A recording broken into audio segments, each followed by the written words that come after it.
Hey, good morning. Hey, good morning. Hey, good morning. That just goes on forever. When I came out here, it was overcast and that's the perfect time for photography. Um, just sunny but cloud cover. Um,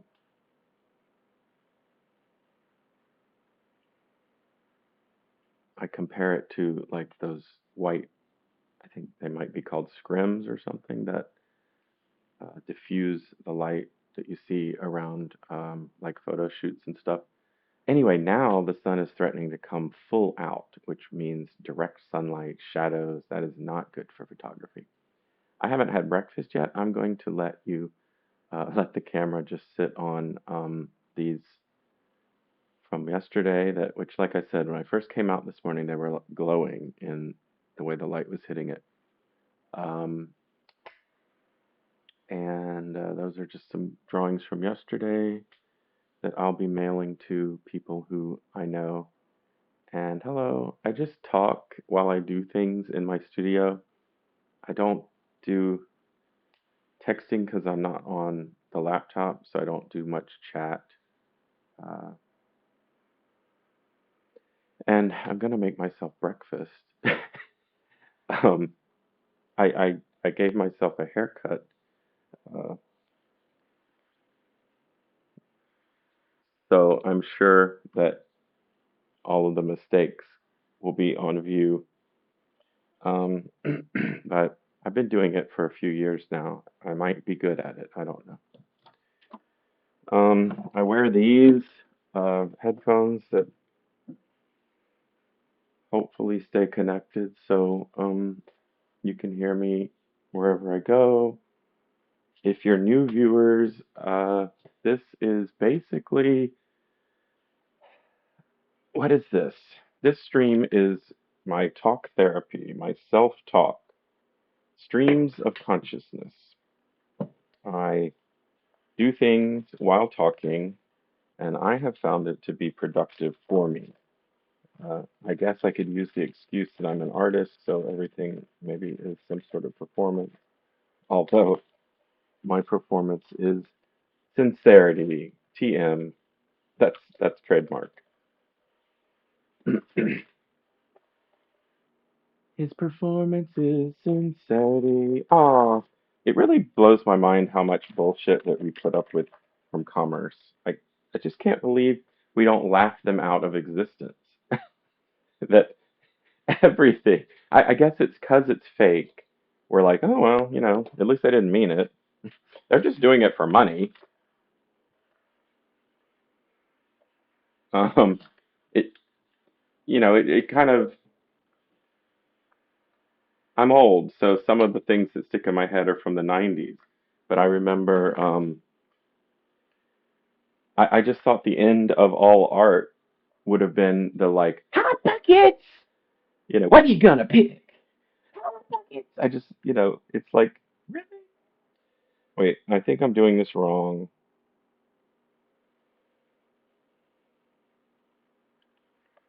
I started using instant oatmeal and stuff again, which I used to have when I was a kid. So I'm relearning how to make it. I get these from a food charity I go to because I'm an artist. And I'm grateful to have these food charities, although money would be a lot more, would make a lot more sense than going somewhere and getting a bunch of food that isn't the food that I would normally pick and then learning how to make it and not having access to like fruits and vegetables, but instead being corralled into eating a lot of artificial stuff. It's weird. It's America. Um, so this should be like a minute and a half, and then we'll go from there. Um, I also think I would want hot tea to start the day. So these are some crayon drawings I did last night. I think they look even better in the light of day. I will try not to look at the camera because I don't want to know if people are watching me. That makes me self-conscious, worrying about uh, what would you call it? Ratings, like it's TV. Um, I just want to be. I just want to exist.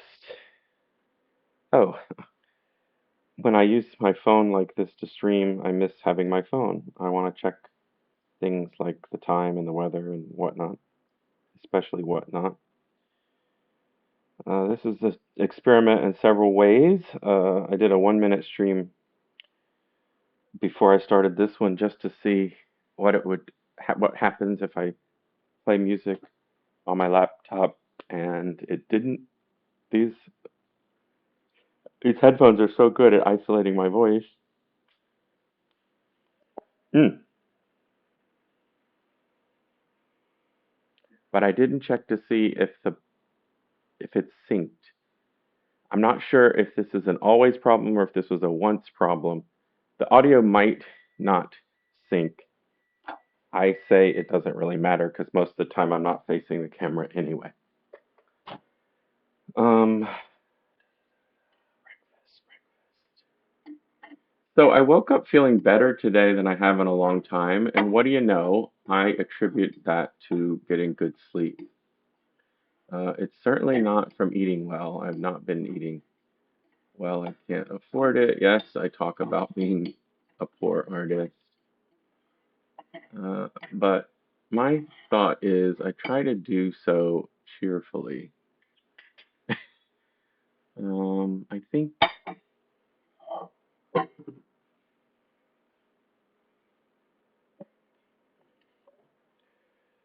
oh boy, how many times a day do you make a decision that, like, oops, that was a mistake? I mean, right? A lot, right? The trick is what happens next. Beat ourselves up about it. So much violence, at least in the English language. I don't speak any other. That was a good save. I made a mistake and kept things moving. Let's see what else. I spilled some water on the floor. I think we can. Oh, no, you don't dry up water with a wet rag. This is thrilling content of an artist in his studio. Where do I keep rags? I'm slowly getting more organized. My life is an embarrassment of riches. Um, that's another thing. It's like, I don't know if that's just an American thing, but I have way too much stuff. Most people I know have way too much stuff to an extent that it's like impossible to enjoy and appreciate. And while at the same time being deprived of, oh, like quality health care and time off, public transit, communication that isn't commercial. None of the essential aspects of being a living human, but too much of. I'm sure. I'm sure some artist has made this point better than I have. So just go to that song or book or whatever, and that's what I'm talking about. So much shit, so little uh, that matters, so little of what's real. Once I get going, I'm not going to keep it this close the whole time. It feels too close for Twitch. I don't know. I don't know Twitch. I don't think I've ever watched a Twitch. I started an account here because I wanted to stream videos. I realized over time from doing videos on Instagram and YouTube that I really like um, the experience for me of making videos, talking through my feelings, something about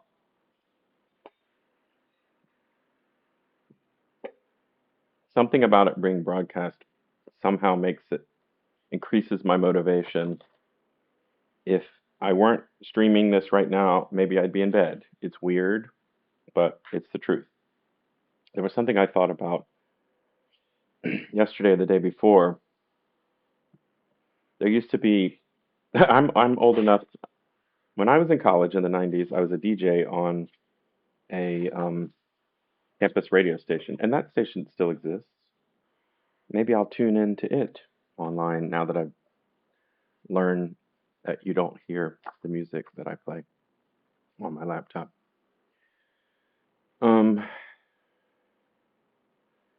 there used to be such things as pirate radio. It was like, you could be broadcasting, and then I remember there was cable TV. There would be these public access stations, and the idea would be you would just never know if you were being seen, but people would do stuff that they wouldn't do without being broadcast. Maybe that's an analogy to what I'm doing. I mean, I'm an artist. I do stuff for myself. Art to me is creation that is human motivated.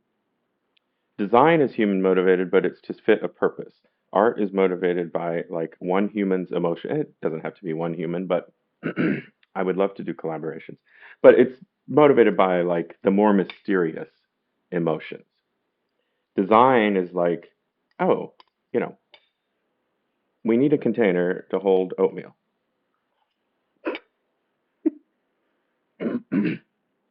Maybe oatmeal was the first thing to go in a bowl. Are oats an ancient grain?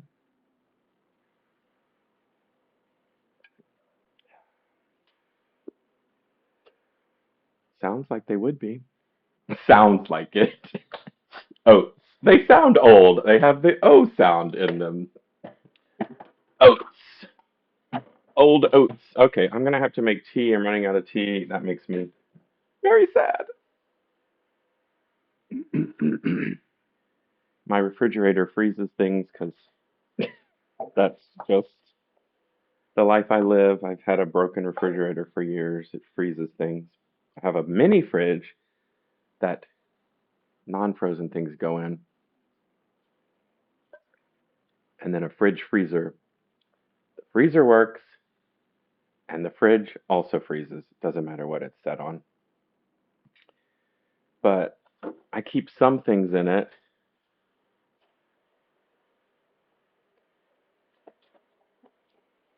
This will melt and eventually give me tea. In the meantime, I need to make more tea. I need to eat this.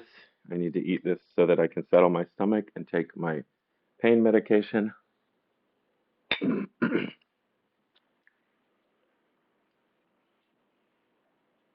I have chronic back pain. Chronic, as far as I know, means nonstop because it is.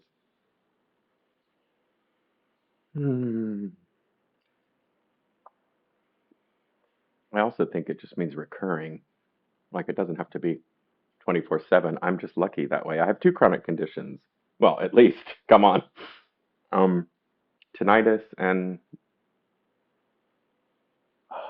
lower back pain.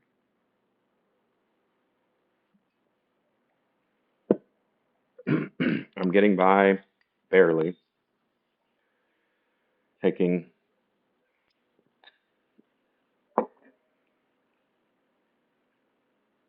currently three daily medications.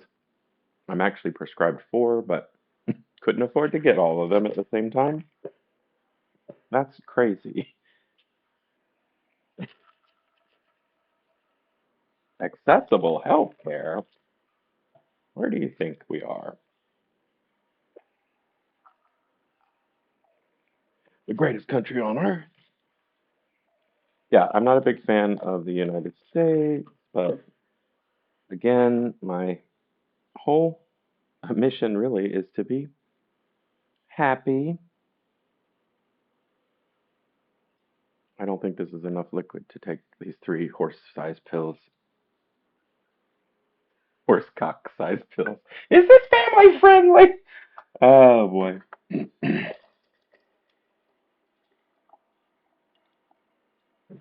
Isn't that the way big pills are described as being like for horses? I guess because horses are big, so they need a lot of medication. So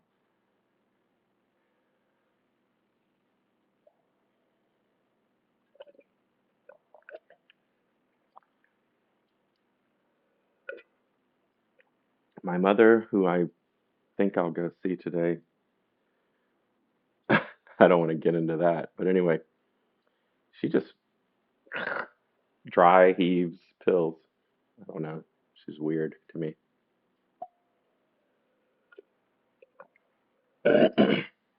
In so many ways. All right, moving right along. Well, I can't just not look at the camera. That's awkward.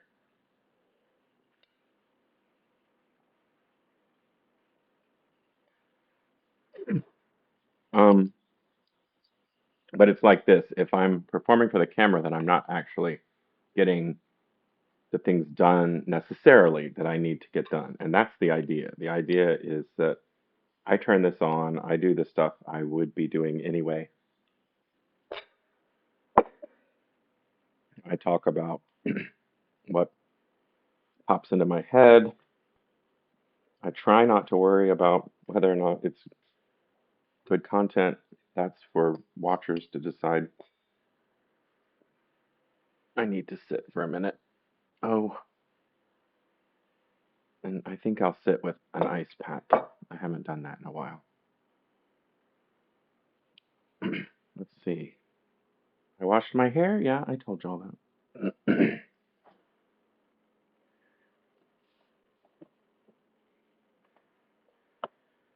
Oh, maybe something important to say is I don't think that I have answers. And I think that is another sort of flaw in the way a lot of things are set up. That there's this like voice of authority. Like I don't know. I used to watch a lot of news. Let's say you turn on the news. Those people don't know anything. And when do they have time to think? Never. They're on TV 24 hours a day. But they speak like this is the way things are. Is this going to happen? Oh, I love it when they speculate on what's going to happen. As I say, those people don't know anything. Um,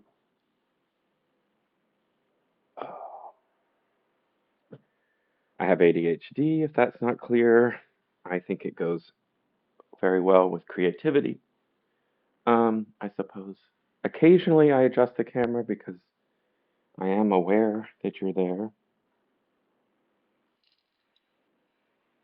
I live in a messy home.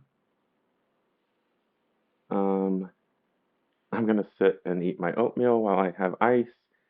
And I think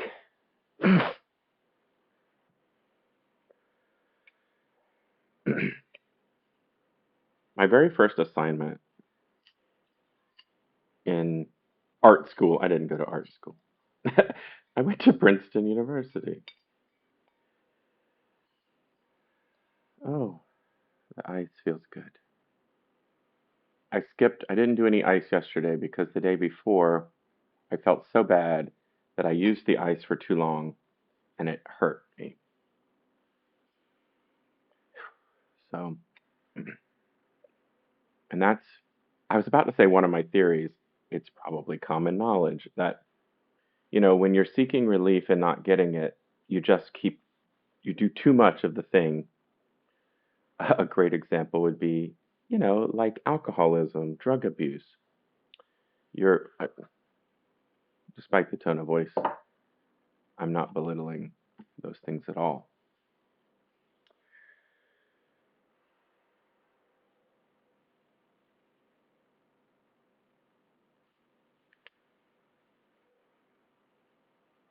I've talked about how I wish I were a cyberpunk, a replicant. Is that what are they called in Blade Runner? I wish I were an android.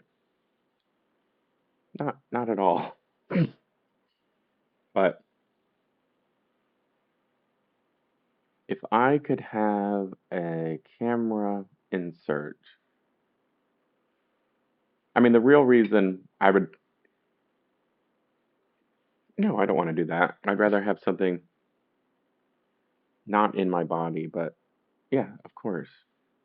Like these earphones, but maybe even lighter that just kind of hangs there.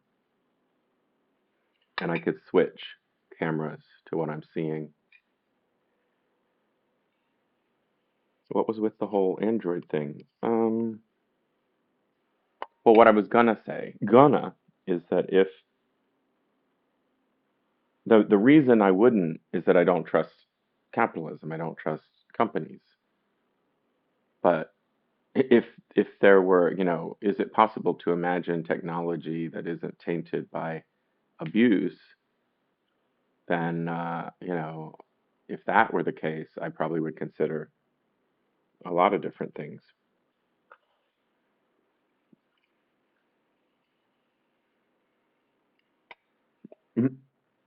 Two thoughts at the same time. Since the sound isolating on these are so good, I um I might open up the windows and get a breeze, and I don't think it's going to mess up the audio. And then my second thought was, since the sound isolating on these are so good, you get to hear like me munching on. You get to hear it my every like, which is unfortunate. Human bodies make noises that humans that human society have decided are unacceptable. What sense does that make? Well, because some woman, mm, that's not nice for me to blame women. We know women are not the cause of what's wrong. But I was about to say some woman didn't like the word moist, so none of us could use it anymore. I mean, that does seem like it probably originated with a woman, but gosh, gender stereotypes. I don't have answers. I am someone who, you know, like a lot of people, I try to re examine my assumptions. My factory settings,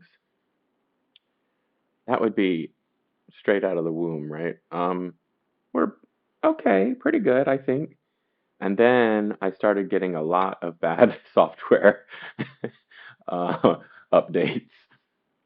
And I would say that would be parenting and my society. I think I learned as much from TV as from family and parenting and schooling. No, I wouldn't. I don't have to say, I don't have to know, but I would list these things as major influences. I think the biggest thing about family is that it's present, it's a physical presence. And so uh, that's why I think that I have lots of itching because I um, trimmed my hair, like microscopic itchy hairs that I can't see. Are they really microscopic? Um, I did, of course, I showered after after I cut my hair, but can you ever get all the hairs off?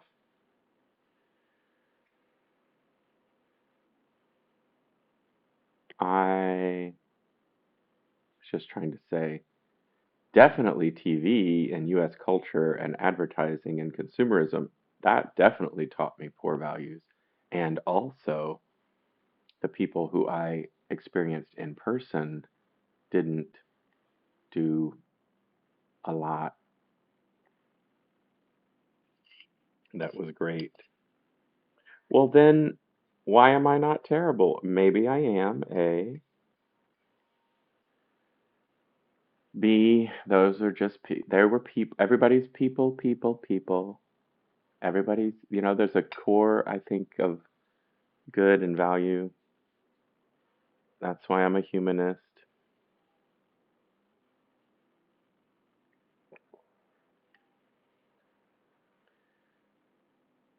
And I probably over criticize and under praise, under credit the people who raised me and the people that I've known in person because it's easy to see flaws for whatever reason. than to see what's good. What's good? Well, no one has ever tried to kill me. Is that true? I think, I mean, the system tries to kill me. I had some thoughts about people. Okay, yeah, great example. So friends, true friends, not air quotes,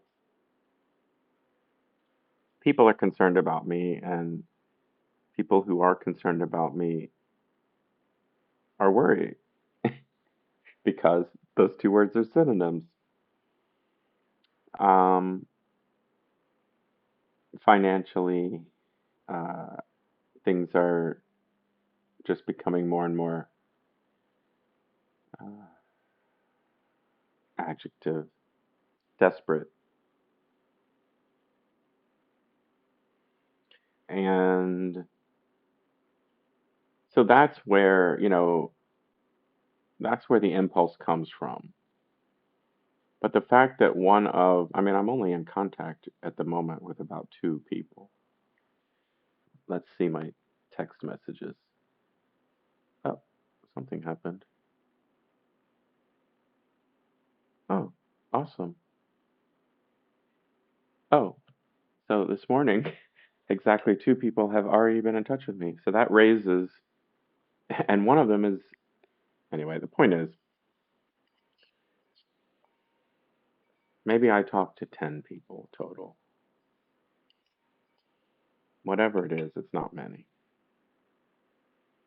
And on a daily basis, I would say I average 1 to 2 human contacts through the phone, not in person. And one of those two said to me the other day, while we were in person I was doing something for her. Like summing up the whole, the end of the day and everything. Well, you just need a job, or you just need to get a job. And it's like so painful for someone to speak to me that way who knows me because I have a job.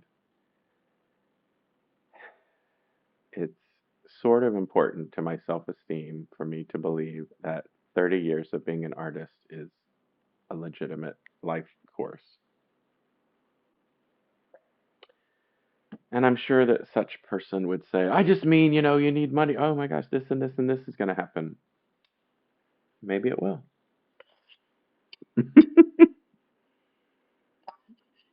I talked so much my oatmeal got cold, which also reminds me of before school. I was a depressed kid, I guess. Didn't want the day to start. I didn't like the dynamic of sitting alone at the table. I just have this memory now of sitting alone at the kitchen table and my mom just sort of towering over me, making me do things, eat, move faster. Oh my God, one thing she used to do, she would do my hair while I was sitting eating. The mythos of me, don't we all sort of have a mythos where the people who've known us just tell certain stories about us and it's like, I don't know if that's true or not. That's it became a memory because that's what we said. I mean, I have photographic evidence, but my mom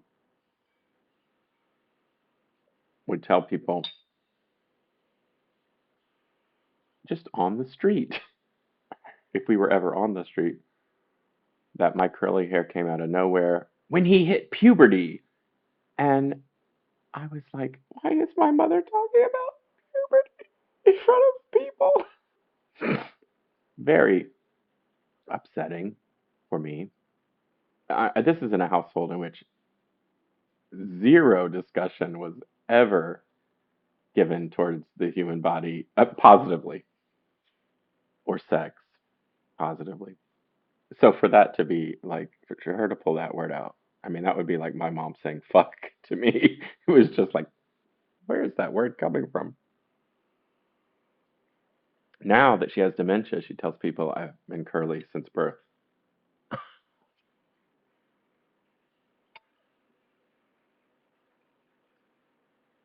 That is one of her favorite things to talk about.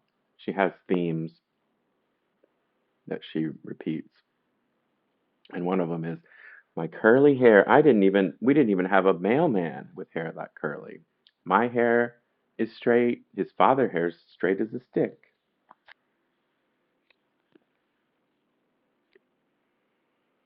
Yeah, we didn't even, not even the mail. We didn't even have a mail. I don't know. That's another weird thing for her to say, considering how sex negative she is. That she's gonna casually make adultery jokes. I fucked the mailman, and out popped this curly mop.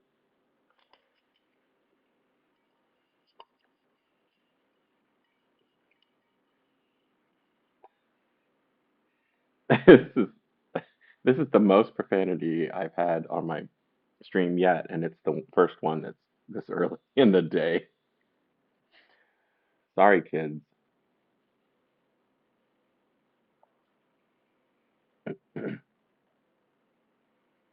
I used to have some thoughts about profanity. I used to be around no, the person who told me I needed to get a job. I used to be around their kids quite a bit, and sometimes that means having to have discussions about bad words, what words are good or bad.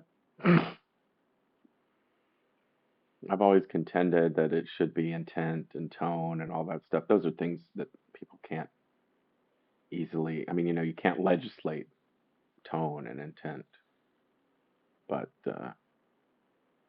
I don't think I ever use, I shouldn't say ever, but you know, I don't want to use words to destroy myself or others or to harm. And that's what I think matters to me. I mean, would children really have been hurt if like someone on Sesame Street or Mr. Rogers had said "fuck"? I mean, man, is this bad? Is there some computer monitoring what I say and I'm gonna be like flagged? I don't know the world we live in. It's dumb. I think when I set up this account, I had to. I mean, all my videos on YouTube, I say no. This is not for children. You have to do something different if it's for children. Even though I don't talk. Whatever. What a tangent. Who cares?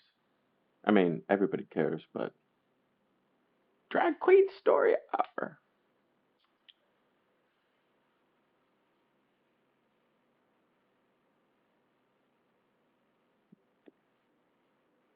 When in doubt, just go back to talking about ADHD because that's what's being demonstrated. That's what's on display.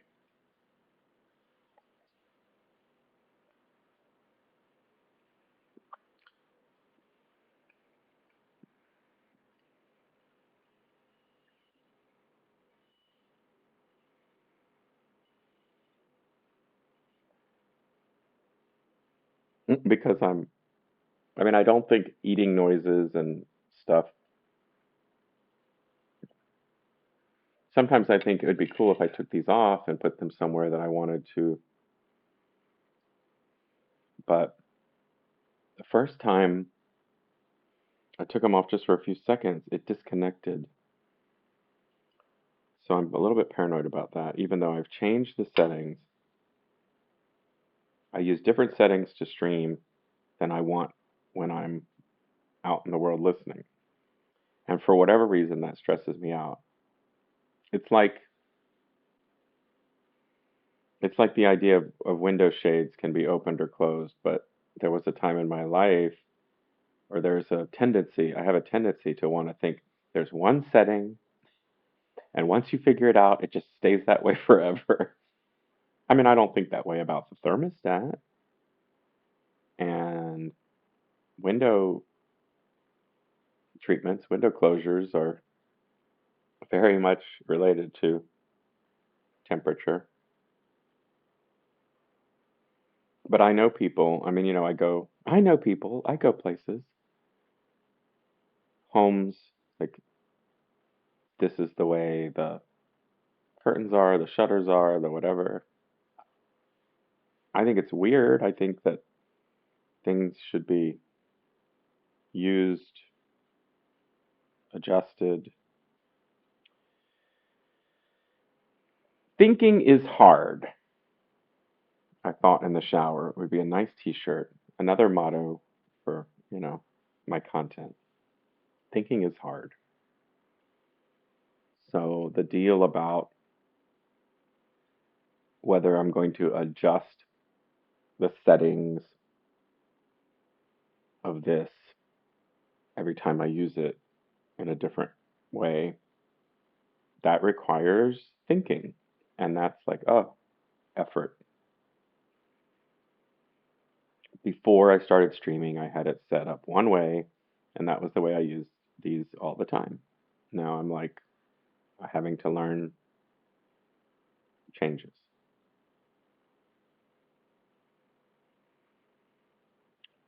I had a roommate, and as far as I could tell, she kept the shade down the entire time that she lived there. Now, women are modest, whatever, but we're on the 10th floor. There's no real angle by which, I mean, I don't know if that was the reason. I don't know the reason. I never asked her. But this is just an example of the behaviors that I've observed, that people put things into a setting, a position, and they're just like, there, I've made that decision once and for all, because thinking is hard. Or even to be more exact, thinking is tiring.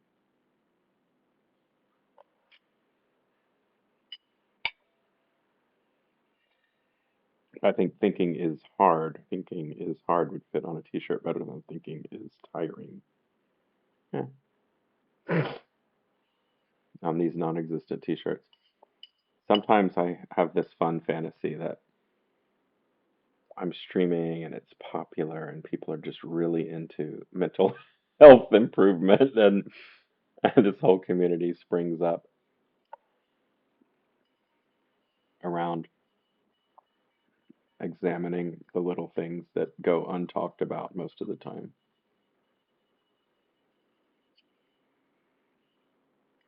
50. I would say I spent the first, why not? We'll say half of my life glued to television. And does that mean the second half on the internet? Sure.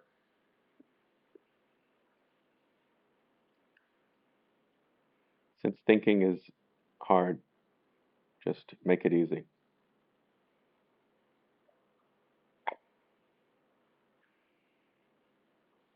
For a brief moment at the beginning of the internet, I thought,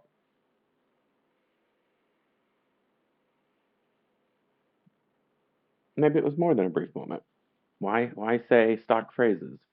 I thought, this is really gonna connect people. This will change the world for the better.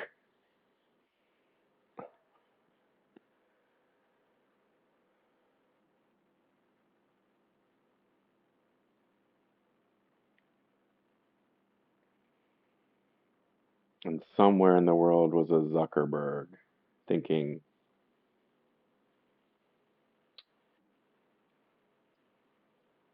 that the purpose of the internet was to make a small number of people richer than ever imagined. There are birds in the sky, but I never heard them singing. No, I never heard them at all till there was you.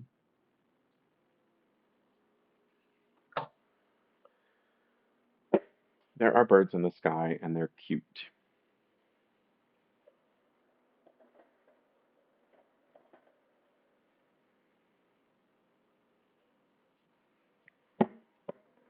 Um, I guess one of the themes of my life improvement is eliminating shame, and the internet has helped me with that. So like I can just be on TV with my belly hanging out and rolling up my shorts, and I mean, none of that matters. I cut my own hair. It matters if I want it to matter. I'm not telling people not to care about their appearance, and maybe I do care about my appearance, but maybe the things I care about are for me to decide. I think I'm going to pull the tape off. The less time tape spends stuck on paper, the greater the chance I'll be able to remove it. So this is fun. It's a low stakes, you know, oh, I'm going to try to remove tape carefully, but also I don't care if if it gets torn or whatever. Both I can win both ways. I get to do a calming task. Should I zoom in so you get to be in on the suspense?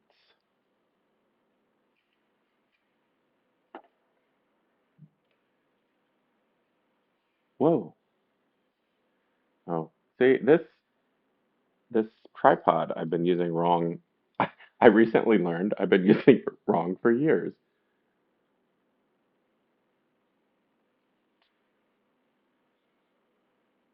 And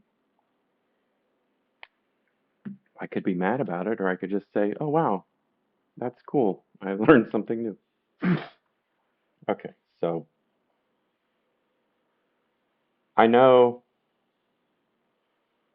if it's the same viewers every time, I know that I repeat myself. And that is somewhat intentional. I mean, on the one hand, like I said, it might not be the same viewers, but on the other hand, repetition is practice. Repetition, it takes me way more than one. Huh.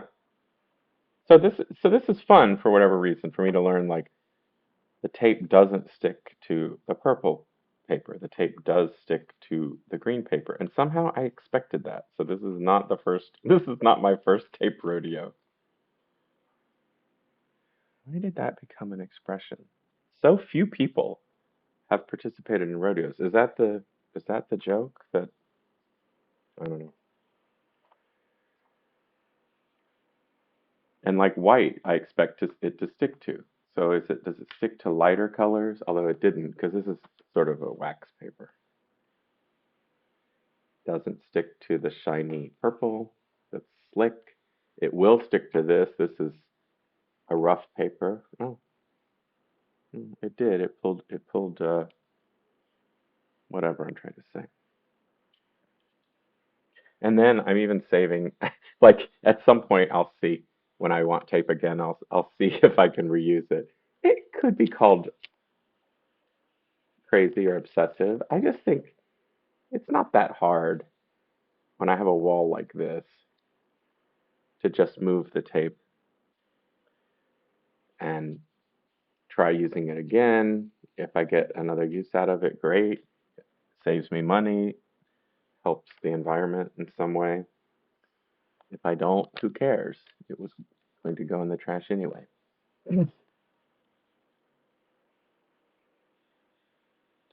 Oh, ADHD, I get a new thought. That's what I don't understand. So if ADHD is to be suppressed, what's the idea? You're not allowed to have new input? I mean, do you get what I'm saying? A thought occurred to me. I heard the wind. I was like, oh yeah, I wanted to know what the temperature's like outside. I wanted to open the door. Whoa, it's breezy. So like if I took ADHD meds, what? I wouldn't have that thought? Or I'd be like, oh, it feels so great. Or what? I'd be able to suppress it? I don't know. I used to take ADHD meds, and my feeling on them was that they helped me focus, they helped me motivate when I was in school, and I had a specific set of things that I needed to motivate on, and it was sort of bad for me if I wandered off that focus, that course.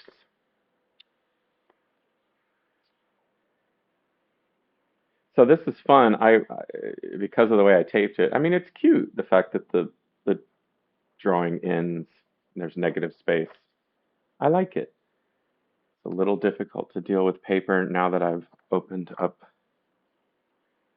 the windows to the north wind. I have a flower out there to tell me which way the wind's coming from. Well, that is northeast, east, north,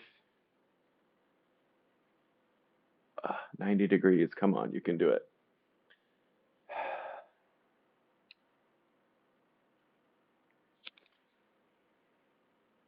Does it matter which way the wind's coming from? I don't know. It's fun to be in touch with the natural world.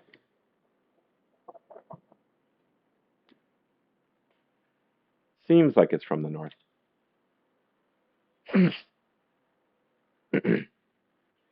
So the current setting that I have on these is it's muffled, but I can hear sounds. Oh, so this is what I heard. That's what I heard. But the muffled part makes me less knowledgeable. I thought it'd come from over there. And you probably can't hear. Anything that I hear muffled is going to be too low for you to hear, I think.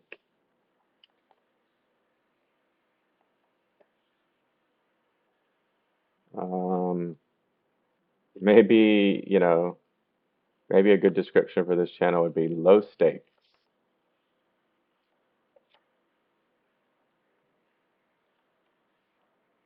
There are lots of terms like that I feel, um, or low energy, that that I've heard used as a negative. That I think, why do things have to be? Okay, yeah. So the tape pulls the yellow with it. Once again, the light color. Ooh, but I switched it from the other direction and it came off pretty smoothly. But yeah, the light colors stick to tape.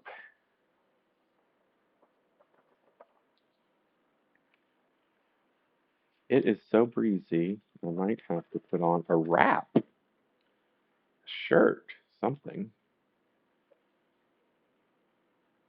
I'm gonna make some tea. So yeah, like I walked near the kitchen. I thought I've been putting off making tea. I could do that now. So that's like an ADHD inspired impulse. And I have the executive function to decide, yeah, that fits into my day. I feel like the disorder is not knowing what to do with it, stressing out about it, feeling guilty or bad or overwhelmed. That to me is the harm. Currently, due to my ADHD creativity disorder, oh, I could just invent a new term. Why not? I cannot find the container I want to make tea in. Uh, Meaning that it's probably dirty in the sink. I'm Later, I might bring y'all into the kitchen, which would be a real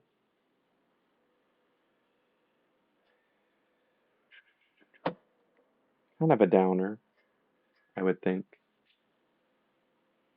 I was really close. I mean, that was going to be the next thing I did. Oh, so yeah, I like to explain ADHD this way, that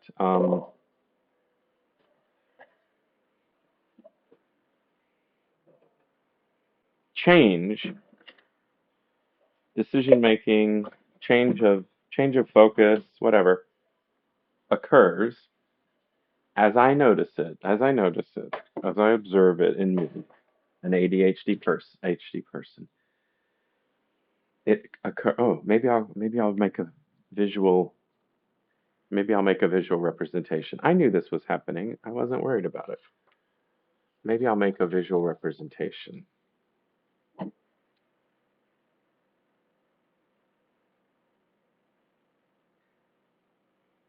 Or maybe I'll use a cooking analogy.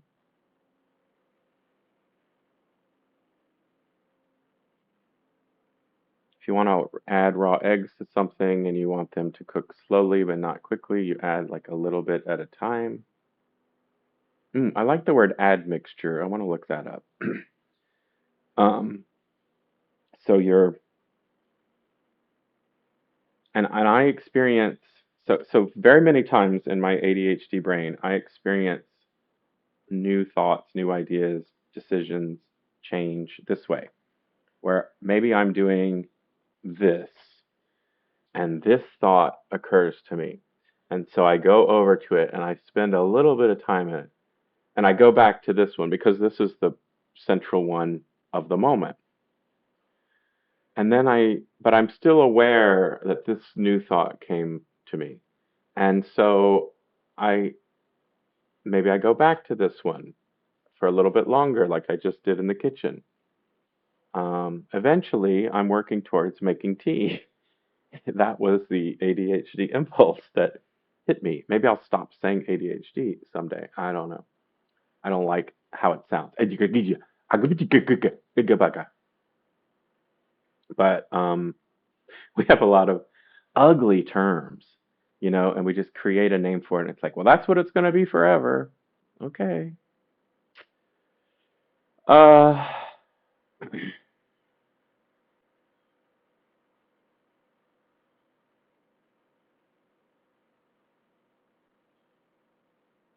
I was just my brain. I don't share everything. My ADHD brain just went to the word fart, and I'm like, it's kind of a cute word. I think that's why people like it.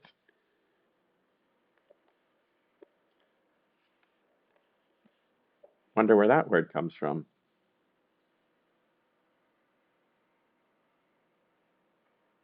I don't like the way creative people, unfocused people might say like, "Oh, I was just flip farting around." I mean, if you mean it positively, fine. But I think that people, hate them. I think that there's an overuse of negative terminology for unfocused behavior because we have to justify everything we do. So if someone asks me, like, if a normal person asked me, what do I do on my streams? I'd be pulled into a frame in which I'd want to say nothing or piddling around, um, split farting. Who says that? That sounds, maybe that's Midwestern. Um, killing time, wasting time, indulging. Tea does help clear out like a morning throat. Mm. Standing up is good. Full stop. It's a new T-shirt slogan. Standing up is good. And then I don't mean that those who can't stand up are bad. You're reading things into it. It's a t-shirt. There wasn't enough room to say, for those who can do it, standing up is good. Oh, there's the see, this is how there's the container I wanted to make tea in. I was storing it in a new place. Check giving that a try. So I didn't remember. That doesn't mean I'm some, you know, really faulty flawed person. When I try so many new things in a day, where I put this wasn't important at that time.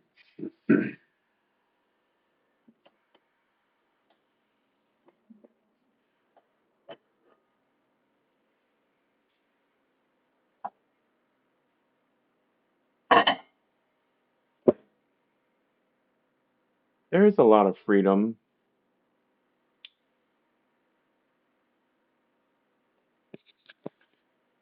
End of message. How long does it take to heat up this water?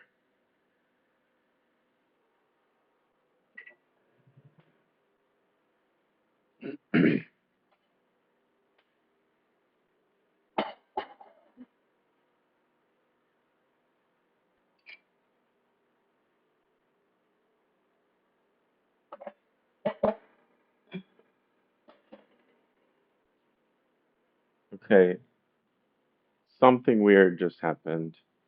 Did the did the sound change? Something weird just happened. Did these disconnect?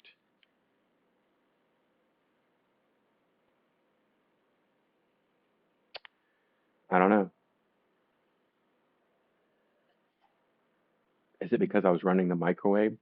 Something weird just happened, and I was like, the last time this happened, the whatever. You can hear me or you can't. It's really not my problem. Uh, I hope you can, but do I? I mean, yeah, it's my intention to have the best quality sound that I can offer, but it's not worth stopping what I'm doing to worry about it.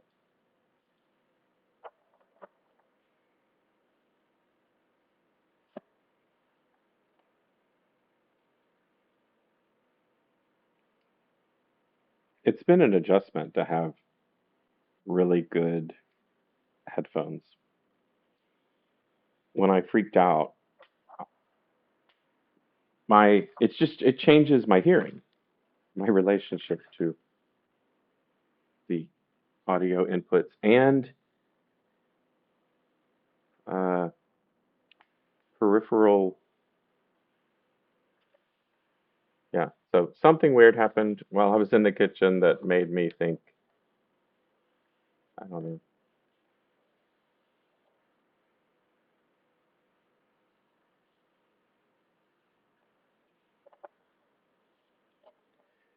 it sticks to the green, it sticks to the green, or the green sticks to it. Whoa, that's deep. When two things stick together, which is doing the sticking? When two vowels go walking, the first one does the talking. As in, yo-tube.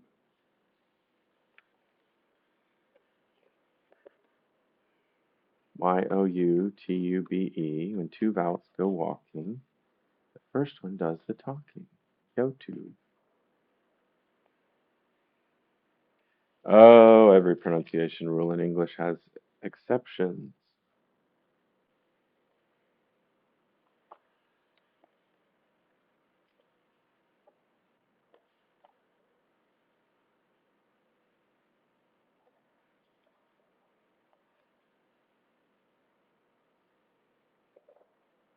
Is that enough food? Ooh, my friend might be bringing me more food today. I didn't put the camera phone into do not disturb. I don't know if it'll interrupt.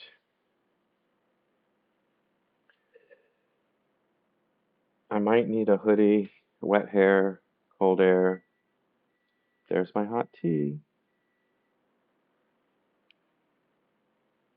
There's my hot water.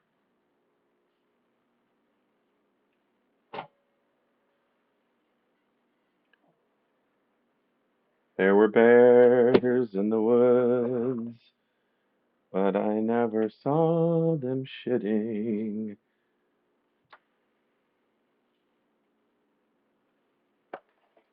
No, I never saw them at all till there was you.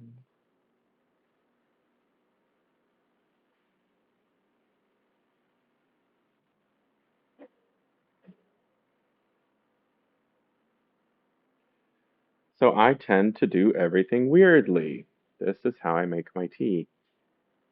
Uh, I have found that one tea bag makes more than 1 cup of tea, so I make it in this because I don't want to waste. And then I pour it. I might just drink out of this, or I might have the option of pouring it into a cup. I don't have separate, I don't. That's what I do because that's something I have around. I don't have. Hmm.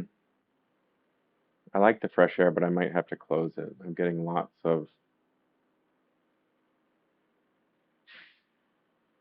All right, I can press this button. I'm getting lots of external noise. I can press this button, and that'll send the external noise away. Okay. Whoa, that's weird. One of the things that I've been learning is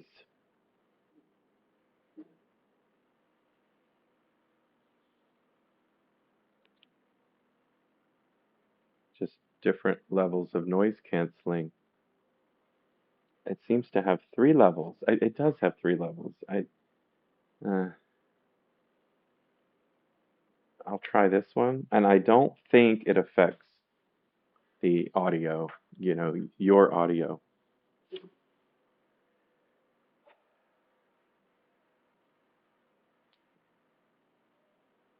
I'm gonna put this on. My wet hair. Oh, yeah, so my decision is either close the window. I guess I'll do away with the fresh air because I'm a little chilly. Or if this is north wind, I can open the other.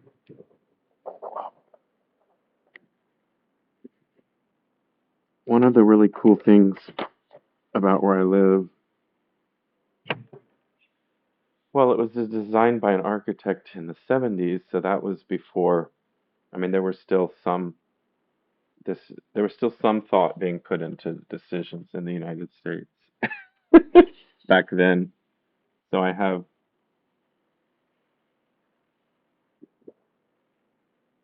every I have the choice of letting in the air from a couple of different directions. I changed to the the east southeast facing window and see if that if that is less windy. So if that's east southeast, this is east northeast. That makes sense. I don't know.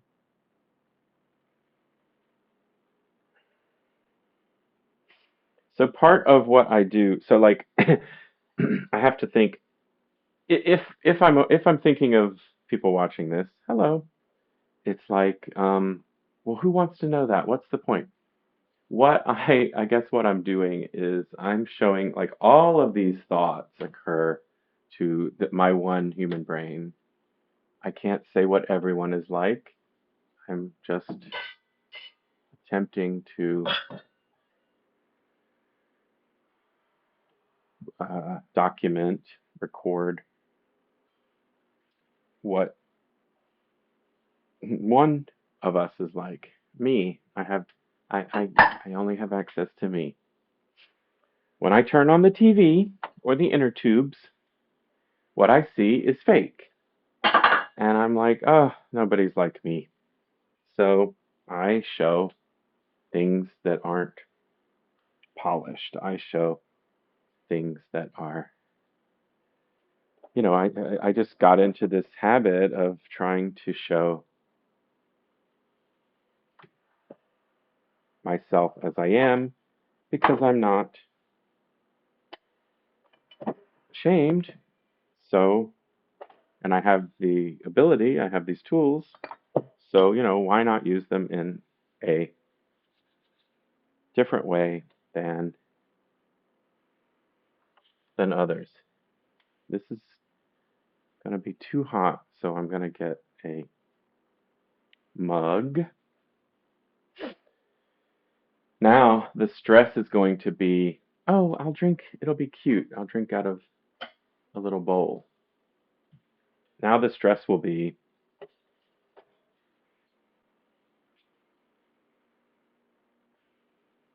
hello? I, I got distracted. There's always more to do than can ever be done. The circle of life.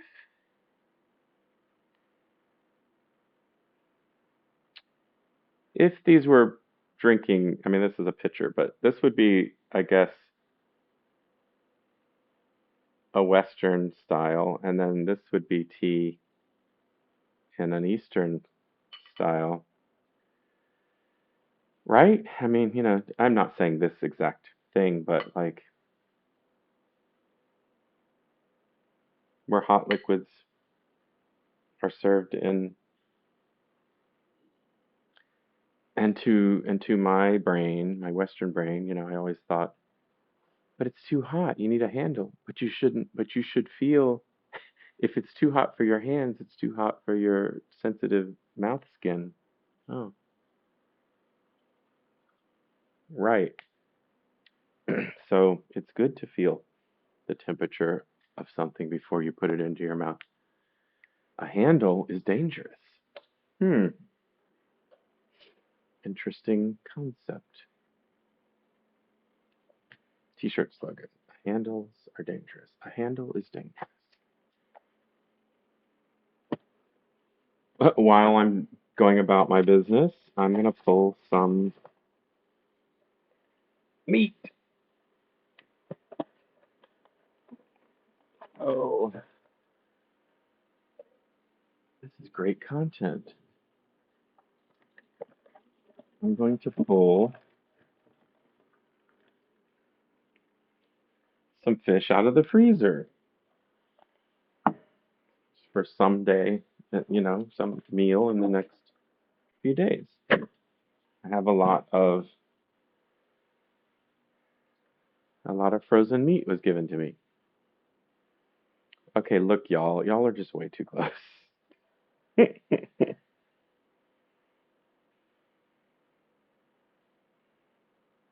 Mm. That's another example of like, wanting, I just want to put something somewhere and then have it be that way forever. But why do I want that? Not, that's not living. That's something else.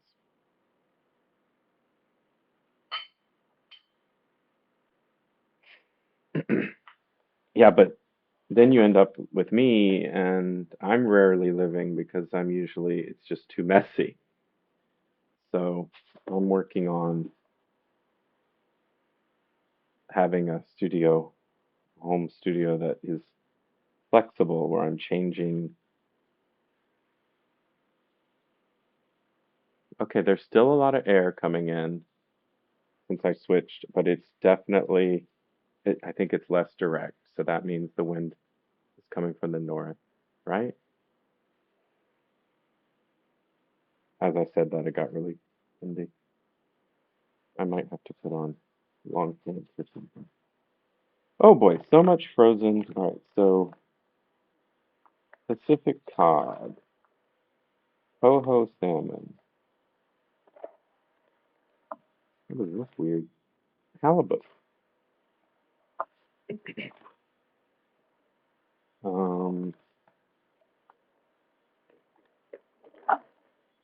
sockeye fin.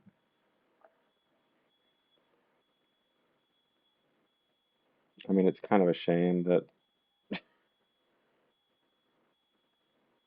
all this exists, but oh my God, are you kidding me? Thawing instructions. Remove all packaging, thaw under refrigeration. You want this just loose in the fridge to thaw, not in the package? That's sort of inconvenient, especially in my setup. All right, well, let's take, maybe I'm not going to thaw it under the best conditions. Let's take something I have multiples of and thaw it in the packaging.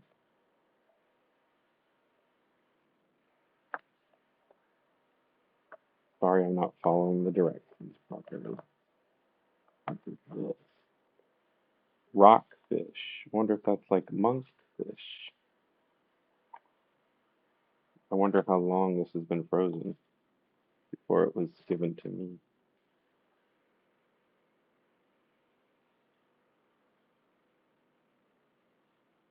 I live in a, well, I live in a community surrounded by river and ocean. If if the world weren't ruined by capitalism, it would just be, I could get my free fish locally.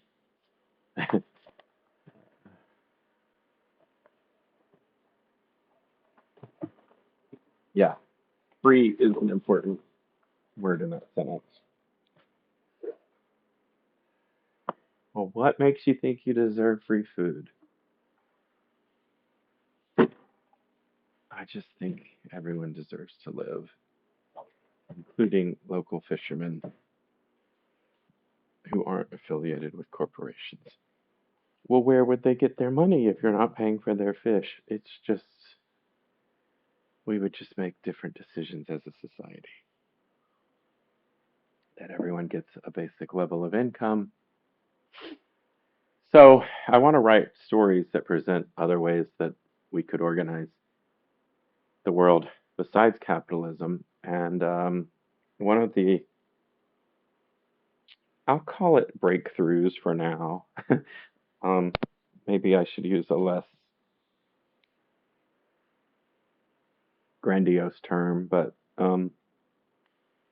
one of the concepts that I've come up with thinking as I think about it is we have so many arguments over the way things should be. And it's like we're going to pass laws, we're going to organize society a certain way, and everyone will have to um, follow it. And since I'm considering a possible better future, I think, well, how would you get from like here to there? And since autonomy and consent and nonviolence are core values, I think, well, what about having choice? What about introducing alternate? Uh, wow, it's so. Now I want to wear sunglasses. It's so bright. I don't think it's bright for y'all, but y'all. So in my, and this is where fiction can be safe and a. No, this is too warm. Can be a. So I'm just super attentive to my comfort, particularly temperature, and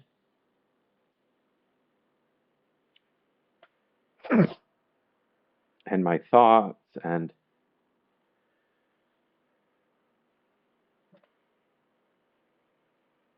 when a person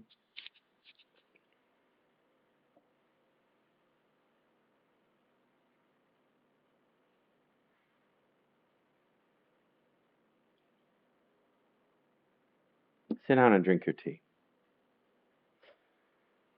it can give others anxiety.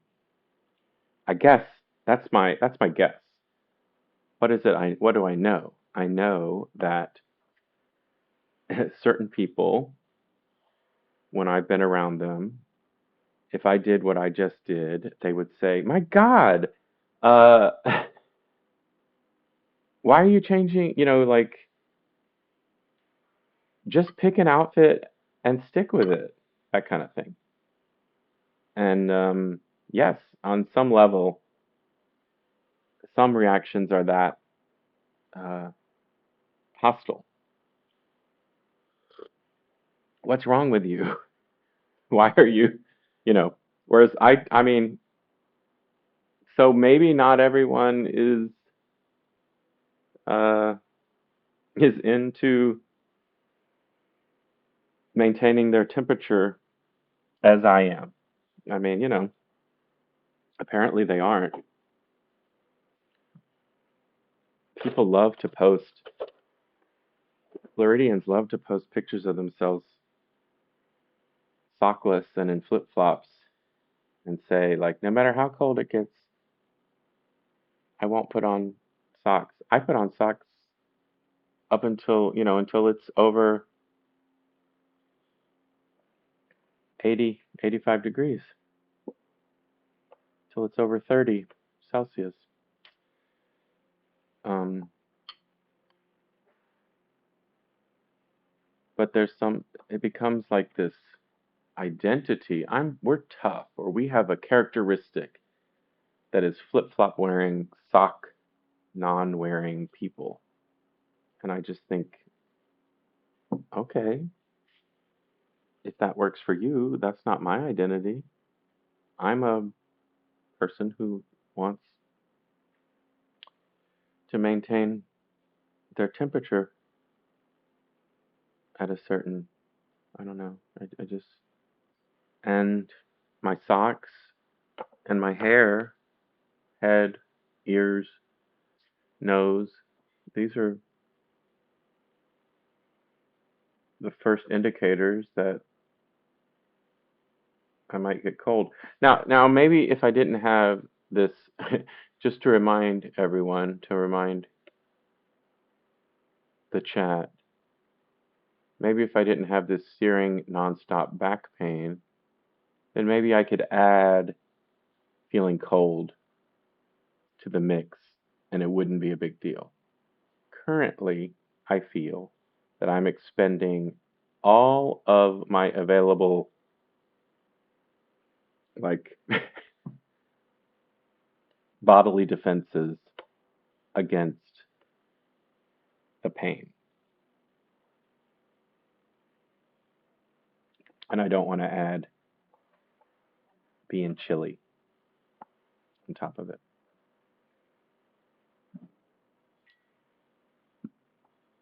And that really might be a way to look at it, because there are times when I've been super happy that I don't notice stuff. And there are times when I've not been super happy that I get super stressed. My laptop is a source of stress because I can't reconnect and disconnect this very easily. I have to go through a whole rigmarole. I can't use it when it's not plugged into the wall. It's just Apple. I've been looking into Linux. It gets me so confused.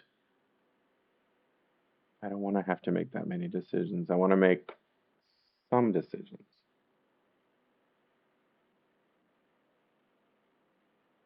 Wow, this is English breakfast. It's some strong tea, me like.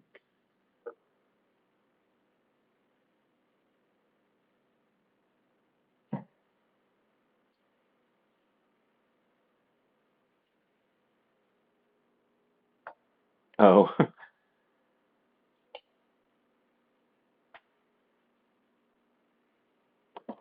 a lot of times I don't watch my videos again, and sometimes I do. And I do have a I guess low priority goal.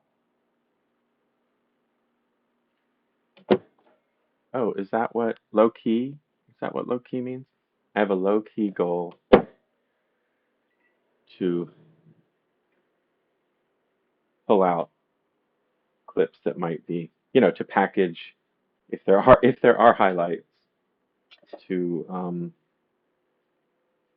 okay, see, like right now, I've decided what it's time to put the silverware away. And I could move the camera, but I just don't think that's worth looking at. So I'm going to put it on the river.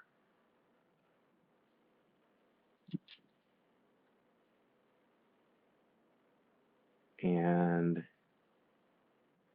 if it were easy, I would have switched the orientation of the camera because the outward facing camera is better quality, but then I have to change the clamp.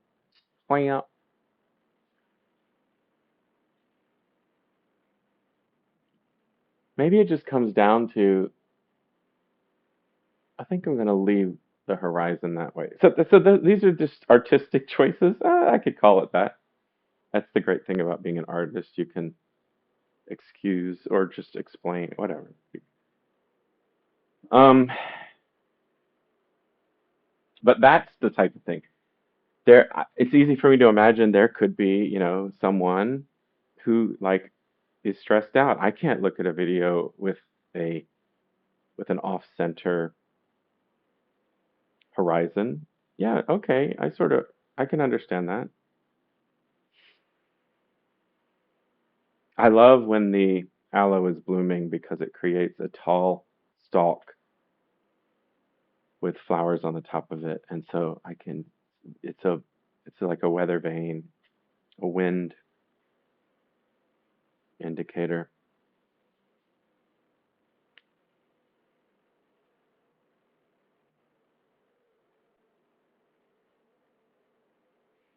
Oh, yeah.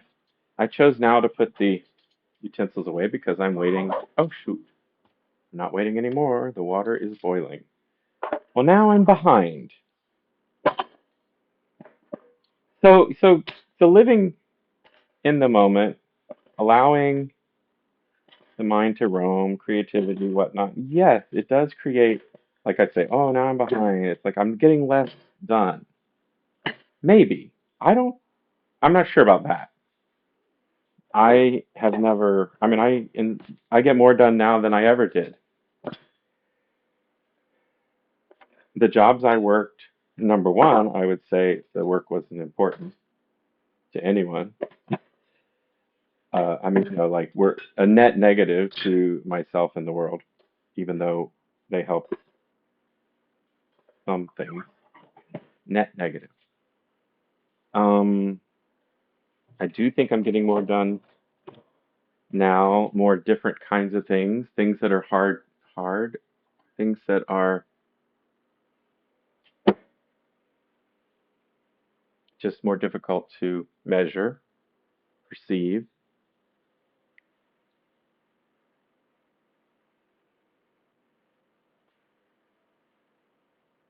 We're coming back around, back around. If you can see it, that is the aloe plant that's blooming that bops around. If you can't see it, we'll go look at it later. maybe today, maybe another day.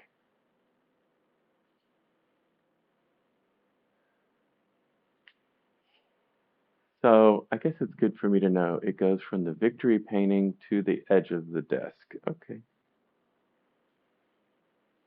So I heated up more water because I was like, I think there's more tea in this bag yet. And that could be seen as a dysfunctional, obsessive, overly frugal behavior. And I just think it's no big deal. And I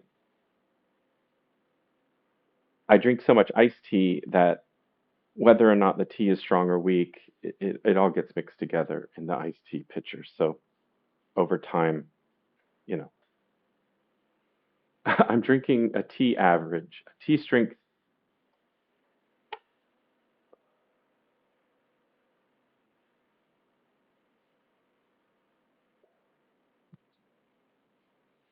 Um, okay, so this is also my personal time to indulge myself as I wish. Yes, I have extended that time for years because I like the results. But yes, I'm capable of, like, if I had to, I don't know, be in court or, if I had to do something, yes, I could get dressed once, and go out into the world and make it to the end of a day. Yes, I can do that.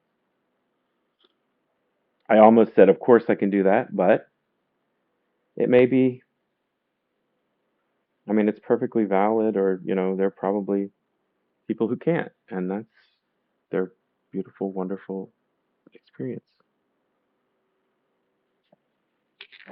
But I can. When I like to have notice, I don't like, you know, I don't like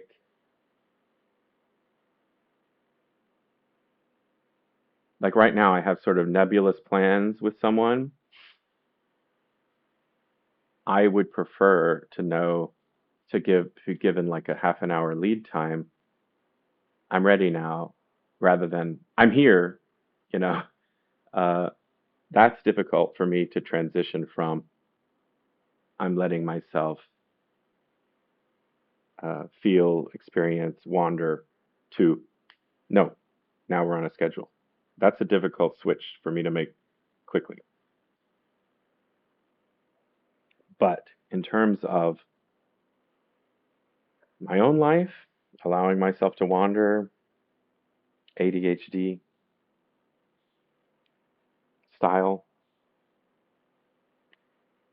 I don't really think it's a problem when I choose to do it. Here's a small example. I used to not be able to remember whether or not I'd taken my pills, and I would have a system of where I put them. And uh, a lovely, wonderful person, gave me one of those like pill organizers.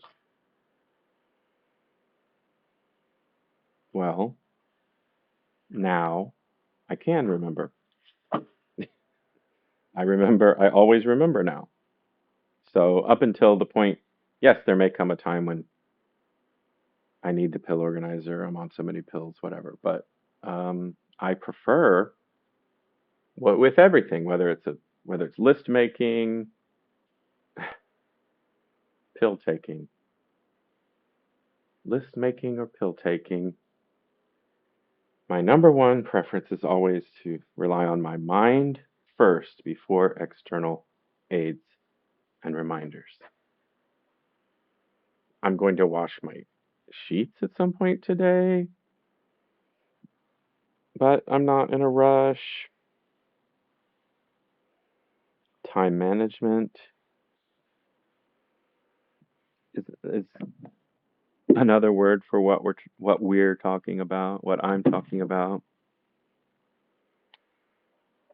Having the freedom to make my own decisions in terms of what I'm doing and when. I just saw something that really cheered me up. What was it?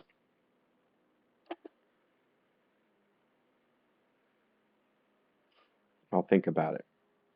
But so this is like an undisciplined mind, an unquiet mind is the name Kay Redfield Jamison gave her book on her own experience with bipolar or manic depression or whatever it was called at the time. I have that diagnosis. I see it as related to ADHD and creativity. I also have come to see I don't tell other people what to do or what they need to believe or how they need to get by in the world, but for me, I'm not taking any, at the moment, any psychological medications. I'm taking medications for physical pain, and I'm working out my psychological issues through art and talking to myself for hours on the internet, which I guess for many people would be unacceptable. And there could come a day, could come a time when I'm not able to do this anymore if I don't have. I mean, one of the reasons I'm streaming so much lately is I have this house, I have the ability, I have the freedom, I have the solitude. I'm just going to do it while I can because I am feeling benefits.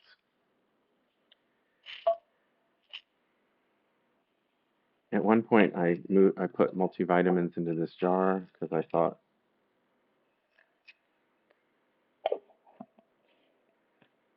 I like cute things over packaging. Like these are ugly and they're waste. I guess I could return them to the symphony, to the pharmacy.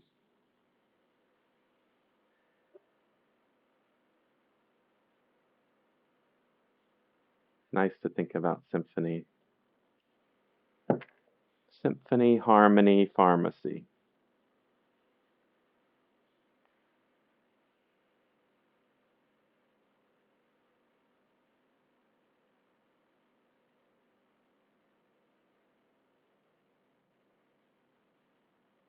I don't know why. I'm just enjoying this, thinking of the pharmacy symphony.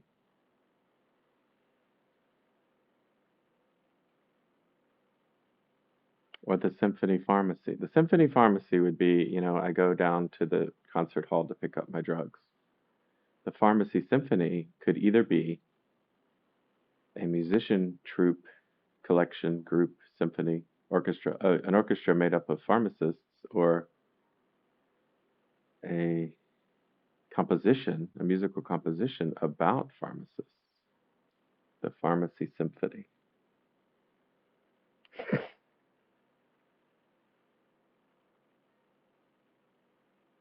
So as someone who so like, I call myself an artist. I call myself a creative person, a creator.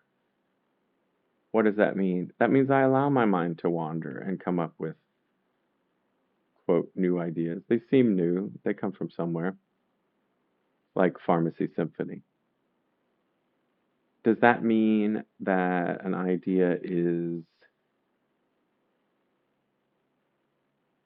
you know, genius, valuable, um, has some sort of inherent great worth? No, of course not. It means that I might have to move my plant. It sits right in front of the window, so it's bearing the brunt of all the breeze.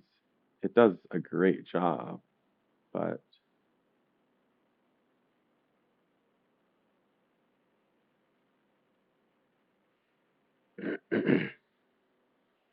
in this painting that I painted over a month ago, I held this little painting hostage. This is also a painted over canvas. This one's I'm working on. I can't, here it is. I can't, just buy new materials for forever. So at one time, this was mostly pink and white, called Dreams, and it itself was painted over. And underneath, somewhere underneath all this, are words. I used to have a flap, and it was words, and then we pull up the flap, and there were more words. I think it's hard to remember. I remember the message. I don't entirely remember how it was presented. I didn't put a lot of thought into it, to be honest. But I said, what I don't remember is which came first, but it's like fetishizing talent is wrong.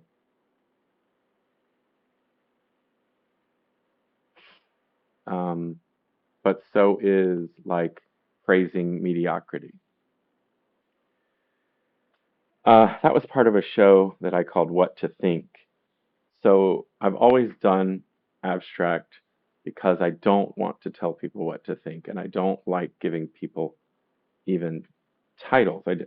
I've struggled to give works titles because I don't want this one. I think might be finished, so I'll point to this one. I just like its simplicity. Oh, I suppose now is the time that I would say. Now that I've lost a viewer, I would say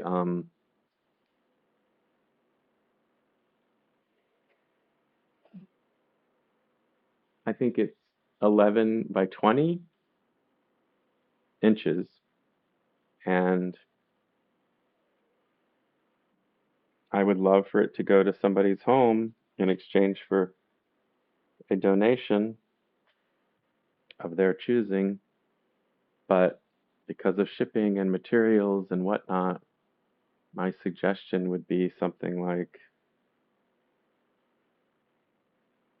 over $150.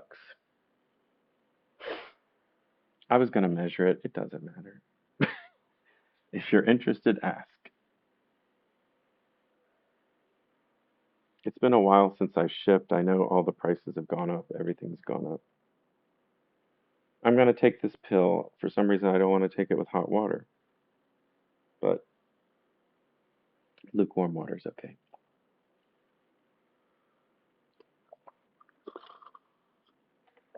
That's a multivitamin. Uh, Officially, they've expired, but see how they could hurt.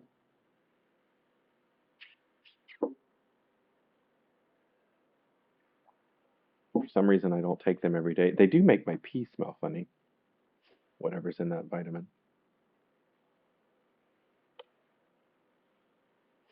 So, yeah, sometimes I lose track of what I'm talking about. And certainly, if I were out in the world, I would have lost track because the world is moving fast. So, when I'm out in the world, I have to be disciplined. And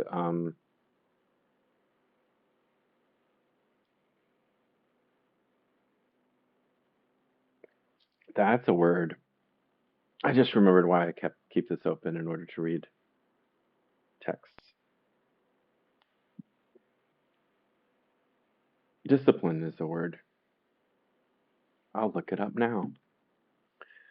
But yeah, in to get along with others, to the world, society, whatever the heck I'm talking about at the moment, I don't have the freedom to be this loose and stop everything and look up.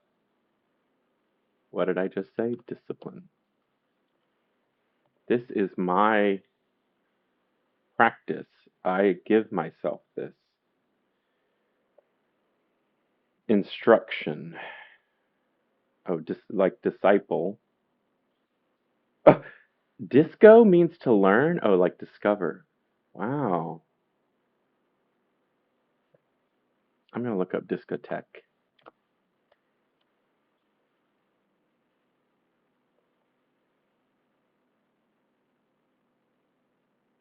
Record library. French. Disque. So bibliothèque. Oh, so it's that's cool. They took the tech, they took out the biblio. It's not books, it's discs. So where does disc comes from discus, which is a dish, right? But they began to put information on them.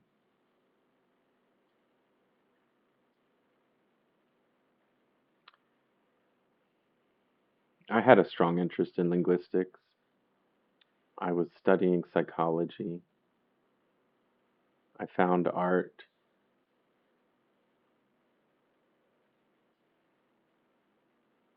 I don't enjoy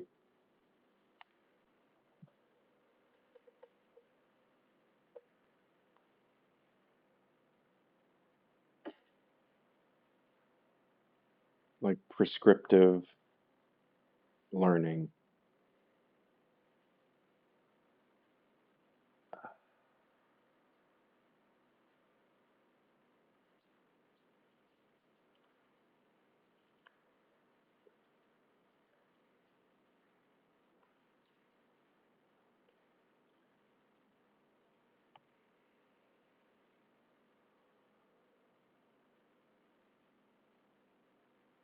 Wherever I was, I can leave it and talk about balance. I think balance is important. So, for instance, like stopping the, like it would be too much if I did this all the time. I'm doing this a lot, but I'm also feeling like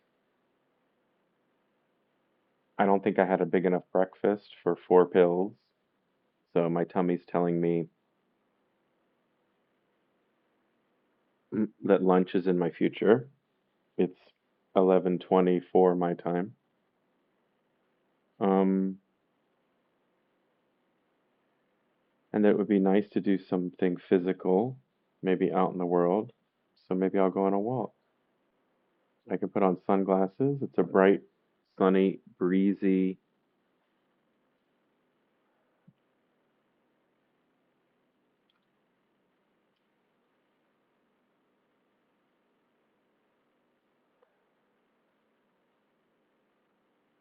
21C. Feels like 24, I guess, because it's sunny. Broken clouds, it says, instead of partly sunny or partly cloudy. Broken clouds. That's interesting. Oh, and it gives the weather is coming from someplace very close to where I am. Sometimes weather comes from airports, and my airport's far away. It's just good to know where your weather's coming from.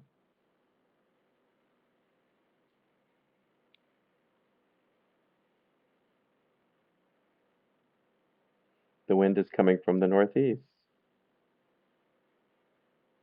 Now, so I've got it set to Celsius, but it's got 14 miles per hour. So I suppose I could change that too, and then I could learn. It's thinking is hard. I would like to learn kilometers and such. I don't think distance per time is a good measurement for wind volume.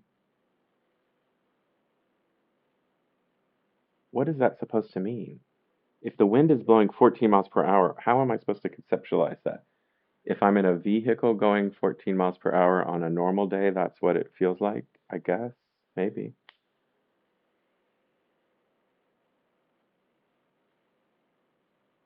Okay. It just seems like it'd be air volume would be a good measurement for wind. Ooh, maybe I could have a whole conversation about poop, the word poop. Maybe I'm building up for a poop. Those are always exciting. That would end the stream. I don't like the word poop. I have a whole thing about the English language and the words we use for the body and how, for whatever reason, Latin, the Roman, the technical words for like defecate or penis, and I mean, like technical words are have we have somehow societally as English speakers decided are weird, urinate. And then we just use these, I think, childish terms. And I hate it.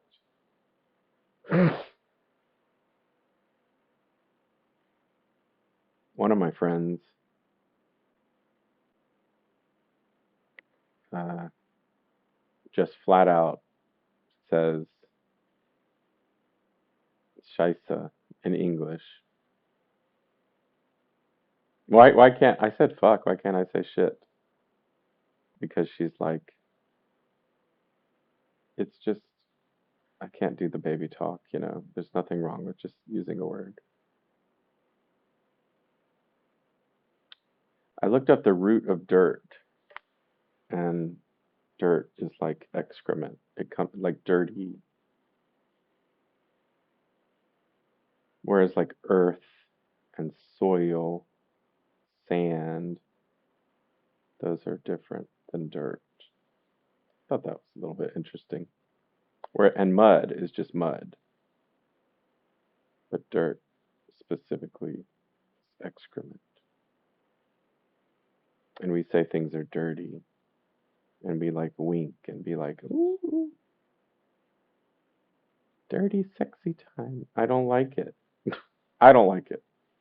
I think, why not call it ecstatic, exalting, purifying, clean,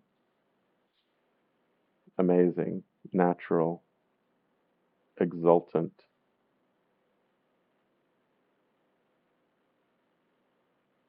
Can I talk dirty to me? No, no, I don't like that. I don't like that view of the body and sexuality.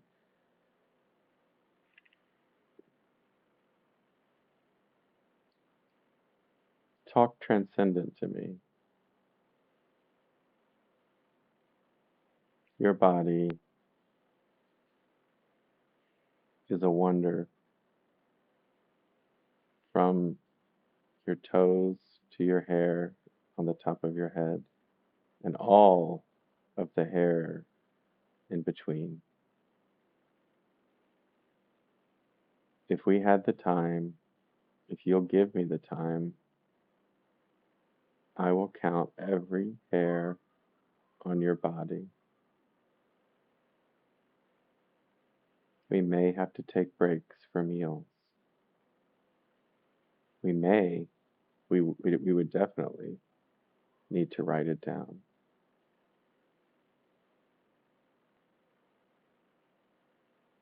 I'm not going to count the hairs on your head, they're too mixed together, but I'll count all the hairs below. Not eyebrows, they're also too close together. Not eyelashes, not beards. Okay, so from the neck down, I'll count every hair. Yes, pubes and pits. Those are close together, but they're worth individually counting, kissing, naming, and appreciating. Okay, sorry. That went, I mean, I'm not sorry. That was fun. Maybe if I become an author, I could write sex scenes. I don't know what I can do. Only way to find out is to keep trying.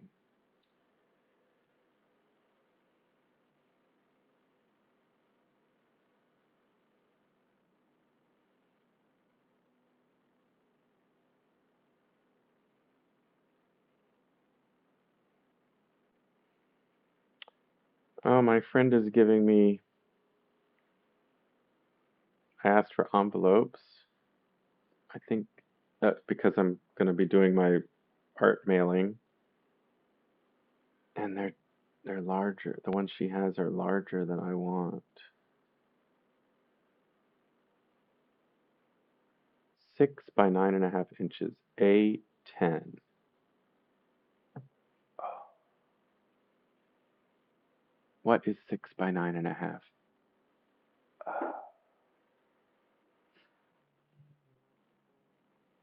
What is 6 by 9.5? I think I used to keep a measuring tape and it got misplaced. I think it's time to bring it back into daily life.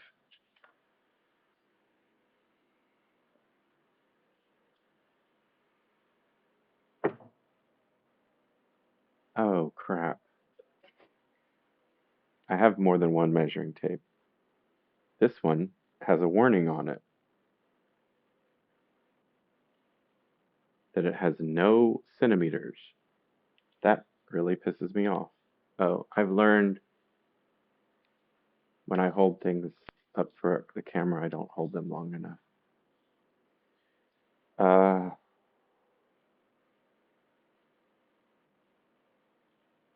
6 by 9.5.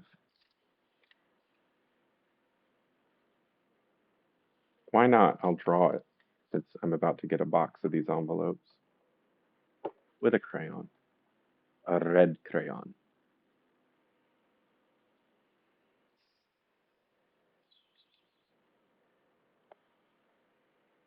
9, come on, be nice. 9.5. What does it say on this? The Stanley Works. That's 9.5.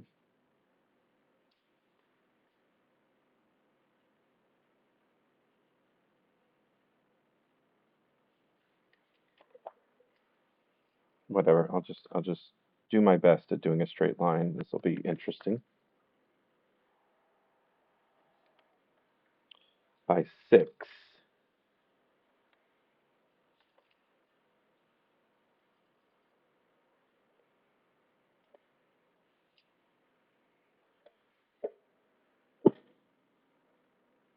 You getting all this? It's super important. So I'm about to get envelopes this size. I don't know how many. Well, that's not bad for sending little drawings in. Uh, like I could cut this in half. Perfect. I think it will take more than one stamp. Let's do that research now. So this is an example of, so as a creative person, if I let myself just do what comes into my head in the moment, it can actually be very productive.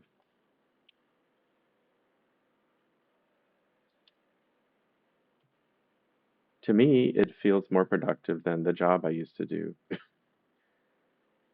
Um, Calculate a price in the US.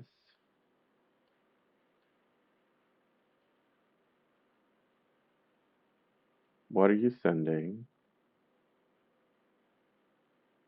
based on size and shape? How much will it weigh? How much will it weigh? Ounces. So stupid. Not much. Just a piece of paper. The card inside. So we're going to put just a really low amount. And then,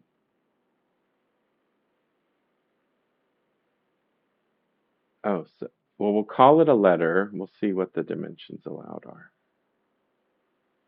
Odd shaped envelope, sure. Oh, fuck. What happened?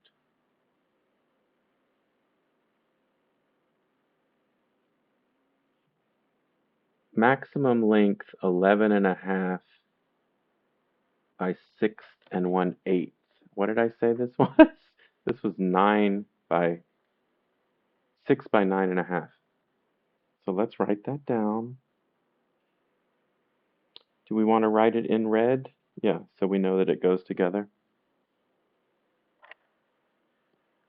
6 inches, 9.5 inches. And she also referred to this as A10. Maybe we'll put that on the inside. A10. And she also called it 975. And then I can do this.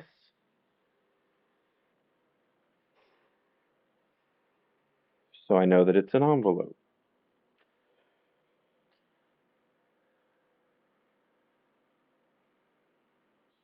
could walk to my mom's. I could have something good that I want to do, a walk in the sunshine, and something I've been dreading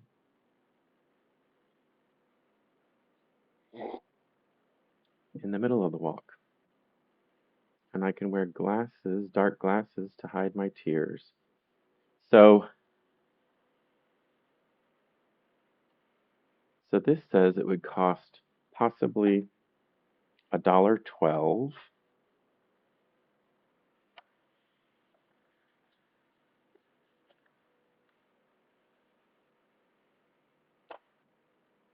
but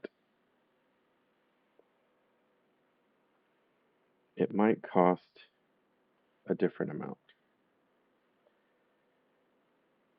It might cost 68 cents.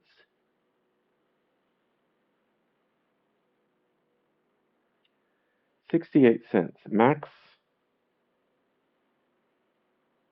6 1/8 by 11 1/2. Okay, so it is normal. I think I think a regular stamp.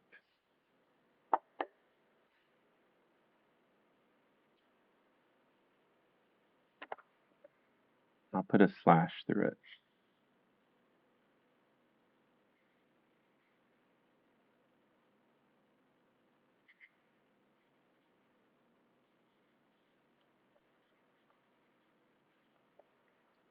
Okay, so these envelopes could be perfect. I was afraid that they would boost it up to. I have so many regular stamps that I'm being frugal. So I wonder how long I've been streaming.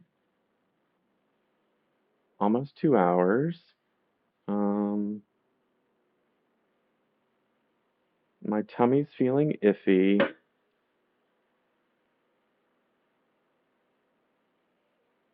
Strange noises. I made my tea. This can all go into the iced tea pitcher now. One nice thing about living alone is I don't worry about giving myself things. I taste my food as I make it. Reuse the spoon. I think this was a nice beginning to my day. I think I'll end by just showing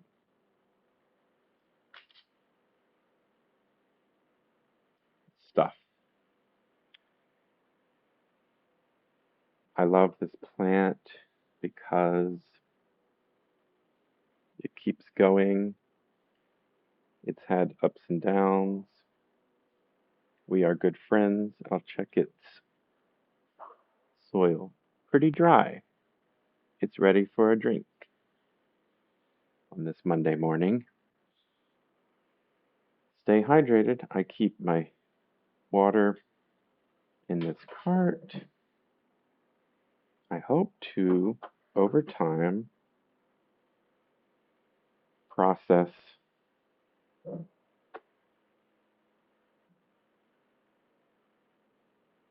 the, I'll just say stuff I have in my home, and that it will become easier for me to walk around and more useful. And yes, I'm sort of in a stubborn place of like the fact that this chair is totally in my way. I do believe in, look at that. That's what I saw that gave me a smile. Just the markers. I do believe in what I said earlier about,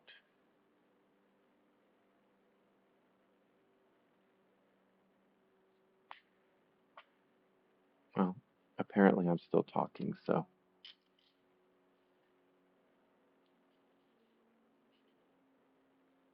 I do believe in, not keeping the blinds closed 100% of the time. In other words,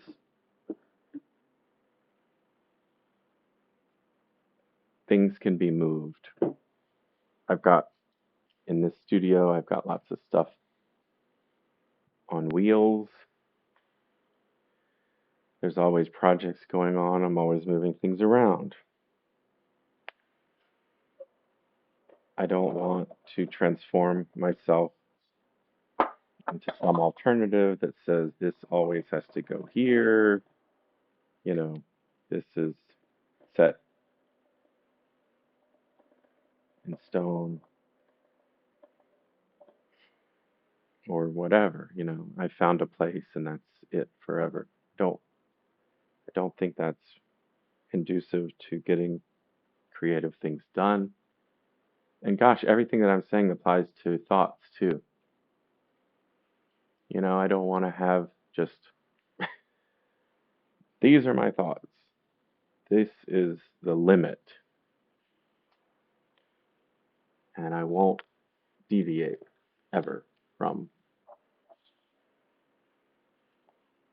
what I decided one day.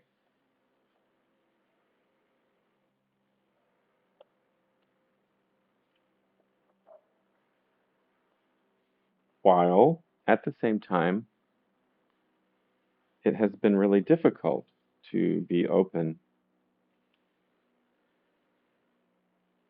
to new thoughts and changes.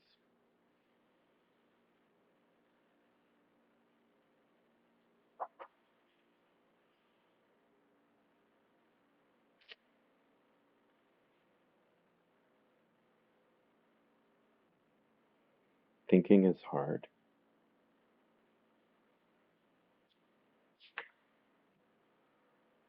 Hard things can be worth doing. This was not hard, and I think it's beautiful. I saw someone share a justification, because that's what a lot of talk about money is, a justification for the price of skilled labor or art that you're not paying for. Actually, it was a design professional saying, like, if I'm able to design something in half an hour because I studied for 30 years, you know, I deserve to be paid for the 30 years, not just half an hour. Did this take 30 years of training to produce?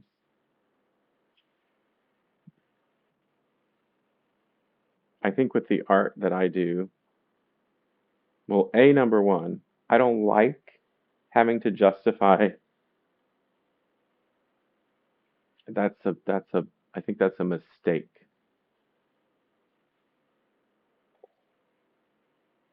That's easy to fall into because that's how it is. It's a frame that's activated by like the world, and I'm living in this world, and I have to survive in it. So then, I feel it's natural that I feel like I have to justify what I do and put a price on it and all that kind of stuff. Oh, I already put it away. I'm done with it. But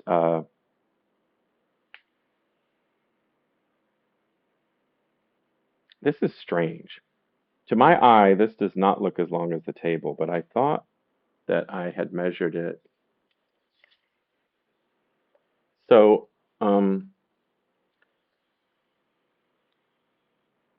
61 inches. I did a good job. One of those optical illusions where this looks longer than that.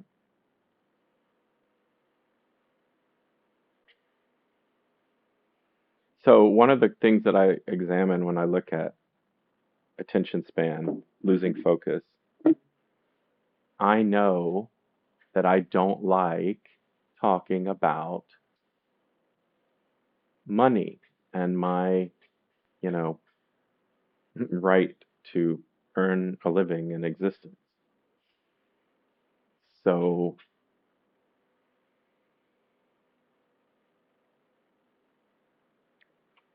I believe that is part of the where that interruption comes from, that I'd rather jump to another thought measure the table, do something that's not immediate, because what I was talking about is unpleasant. But I still think it's worth getting back to and saying that, do I think a childish scribble drawing on paper is 30 years worth of skill?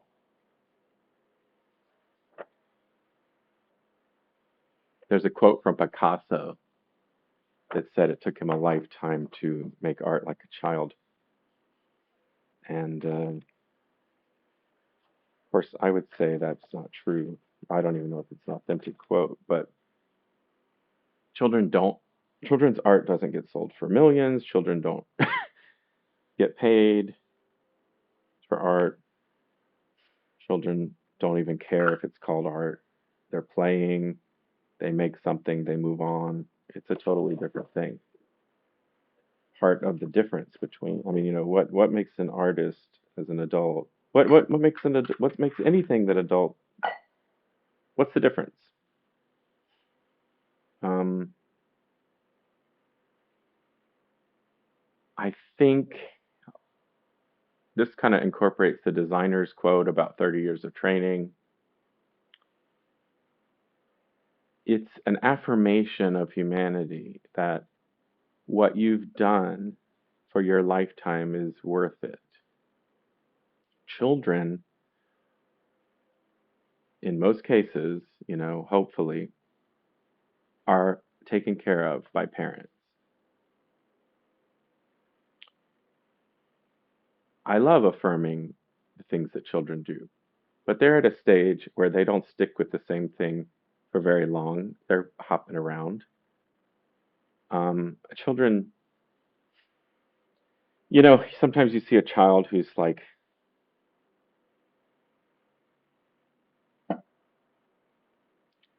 sort of into an adult profession, and on some level they seem like they're forced into it, because I don't think it's natural for a child to stop and do one thing every day. I think it's natural for a child to try out lots of things while they're figuring out what they want to do when they're on their own. So, I mean, to me, the difference between the art of my art, the art of an adult, and a child is commitment. Um, when someone supports me, I think it's a message that, I want this activity to exist in the world. I want an adult, in this case me, to be doing this. And so I'm giving my money towards that. Children shouldn't need money. They should be taken care of by their parents. And I guess that's the biggest difference.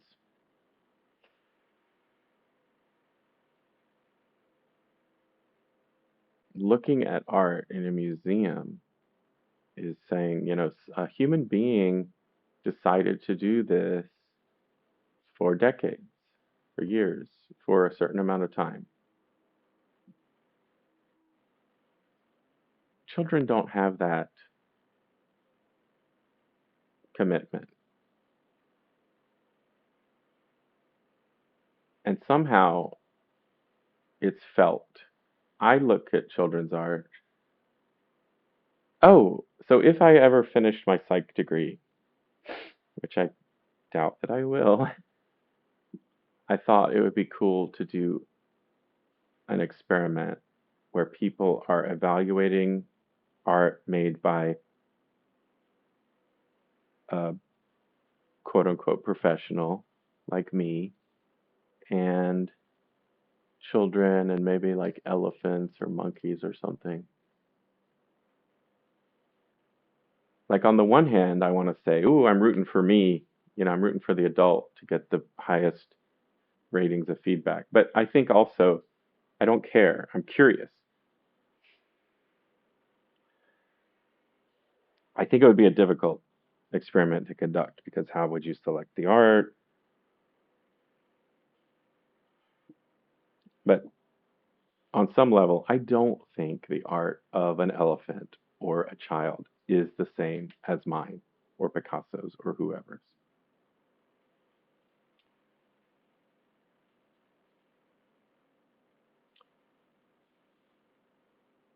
And this is where it gets a little bit spiritual or uncertain, but I think that I can look at art and know or and put myself in the place of the person who made it, and it's a communication of feelings and wondering why they did that. And that is not something I think of when I look at, I mean, I might wonder why did an elephant do that or why did a monkey do that, but not in the same way as why did a person do that. I'm not at that level where I think of animal intelligence as and emotions as quite the same as humans. I'm intrigued. I want to know more about animals, but I don't see the same. And with children, they're it, I don't know. I'm curious. Again, children are not animals, but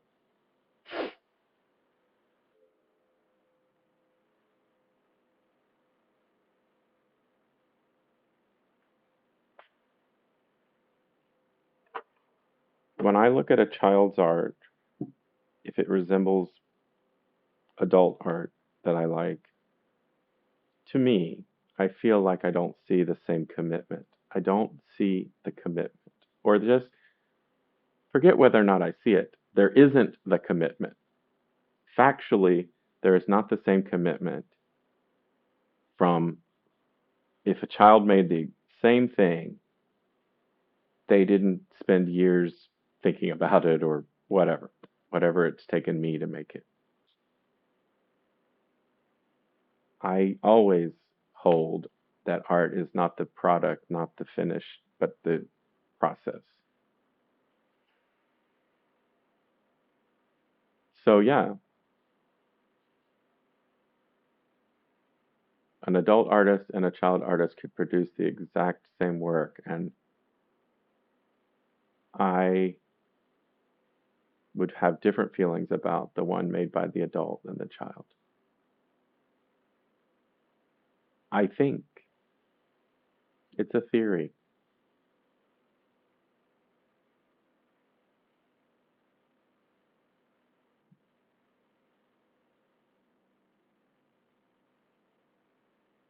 That's why it would make a great experiment because I'm saying that, but if you don't know,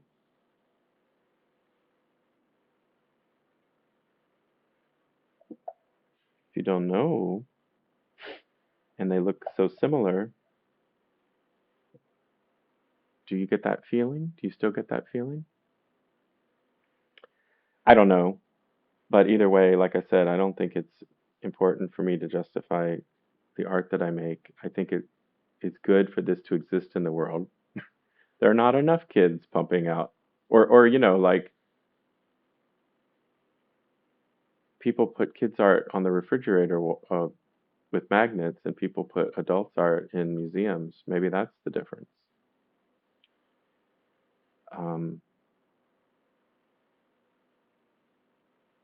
that would be sort of a fun gallery exhibition of art, like a whole room with refrigerators in it, with art stuck the to them on magnets. Can you tell the difference between the professional artists and the kids? And in that setting, I wouldn't care. Like if I put these scribble drawings, I mean, I don't care if someone thought they were childish or done by a child. Like I say, this whole line of thought begins with justifying what I do, my right to earn existence. Do I think scribbling on paper or on a canvas is worth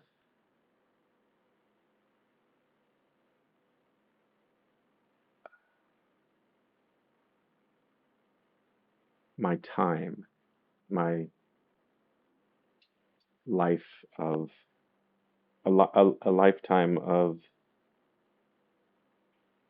commitment, work? And maybe that's why I record this stuff, because I do think so, because these are the thoughts that are being processed into the work.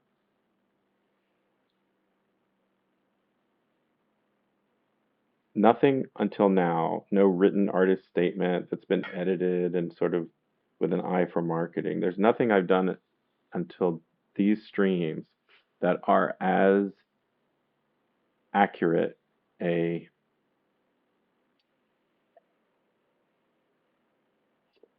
communication of the thoughts that go into the work that I make. And I didn't make any work during this particular stream, but I did some editing by deciding that those paper art paintings. Why not call everything paintings? We're done.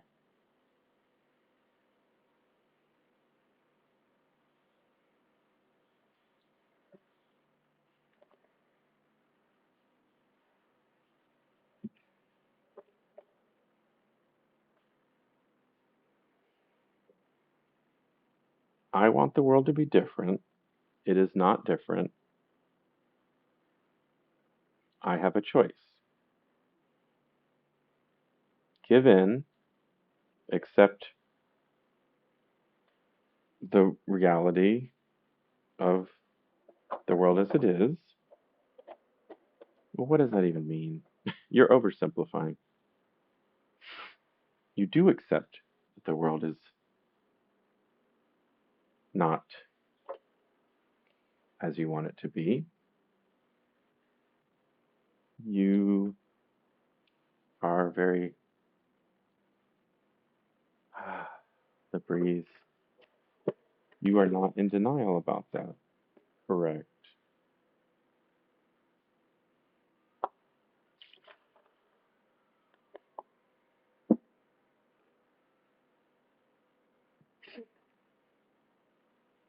One thing I think I've been thinking about as a possibility, I saw it in a movie or something, but when when if I'm in a life situation and I feel that I've been sort of lured into responding in a framework that I don't want to, I could always say that's not the right question and just that gives me time to think.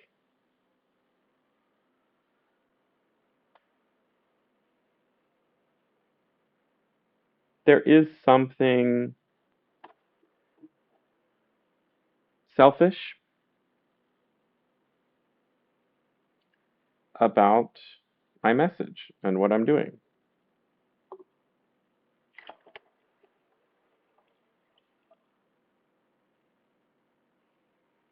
Um, and I think I would be more concerned about it if if it wasn't the selfish insistence on a better world for everyone. If I were just, I'm not going to work a normal job and everybody should give me money, I deserve to be supported.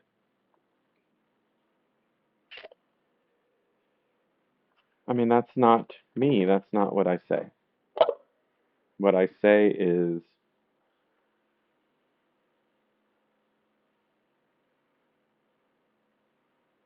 if I don't take a stand, I don't like that terminology, but let's go with it for the moment. If I don't, what have I been doing? And what I have been doing since the first moment, here's I, I feel tears coming on. I'll blame it on the back pain.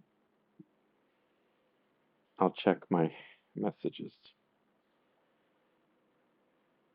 What I've been doing since the first moment that I channeled emotions into paint has been a life or death struggle to find what makes me feel that my life is worth living.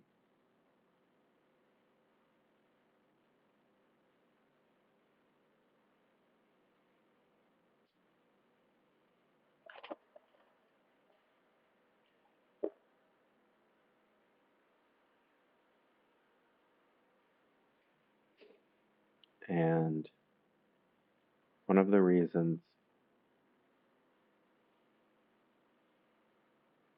I don't like sentences that begin like that.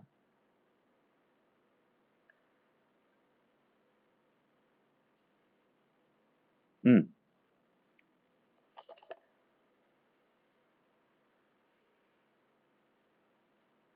I don't speak.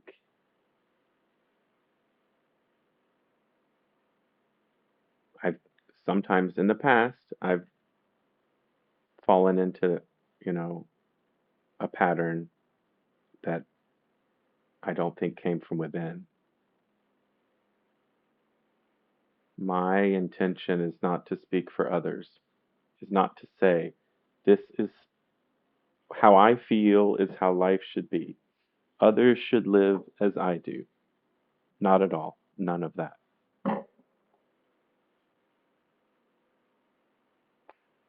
I believe in individuality,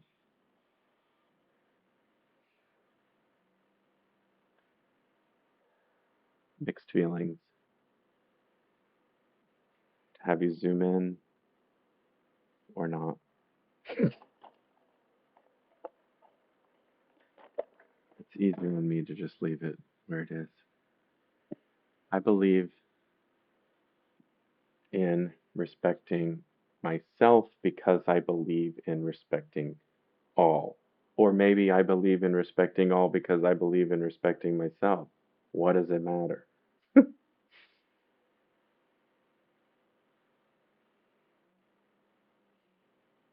Can I get to a point where looking at a calendar doesn't upset me? I don't know. Some Sometimes I've been at that place and right now I'm not. So, chances are I will be again. So I began to channel feelings into visual representations, and they helped me. And maybe it's just from the idea that we have to justify what our existence that I began to share it with others and, you know, call myself an artist and try to sell it. Maybe that whole thing came from a negative impulse to justify my right to exist. But it's interesting that it's tied with, I already said that I do this to justify to myself why to exist. Now, if I say that, I am not an advocate of violence against, I mean, I'm a human being. I'm not a murderer, so I'm not a self murderer. But sometimes I'm tired of it all.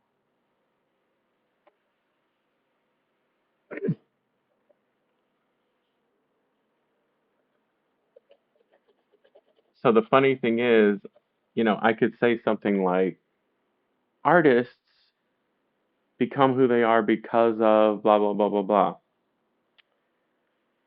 I should definitely go back and reread James Baldwin's.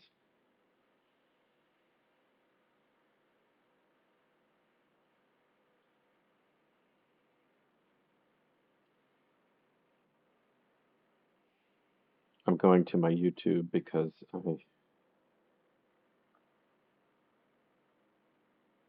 I read it once. I don't think I did a great job, but it's one of my most read, most watched videos.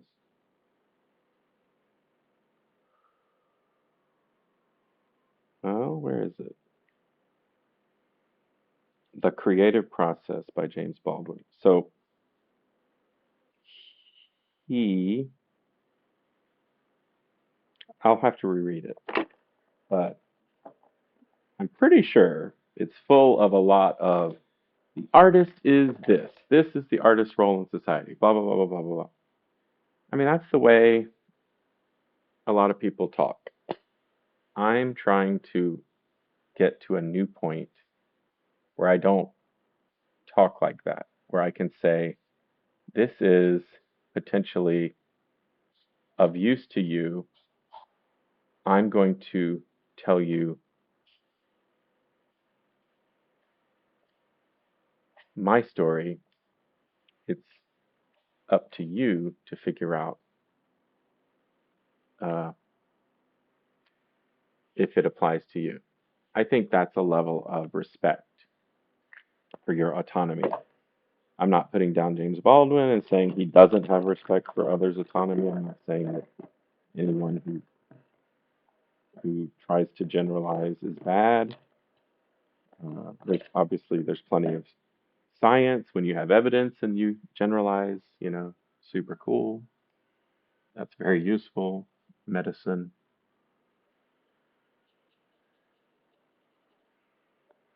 My my statement is about individual human worth. And yes, of course, I start with me. I only know my life. And the message I'm trying to communicate is if I have a right to exist, so do you, and so does everyone. And if I don't, then I think that calls a lot into question. And because I think that there's only one acceptable answer to that,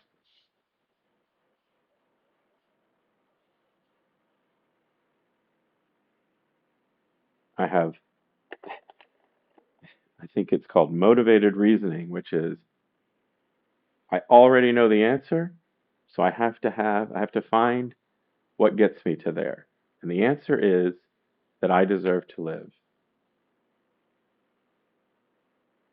And if that's true, that means I deserve. What does that mean? Let's stop and think.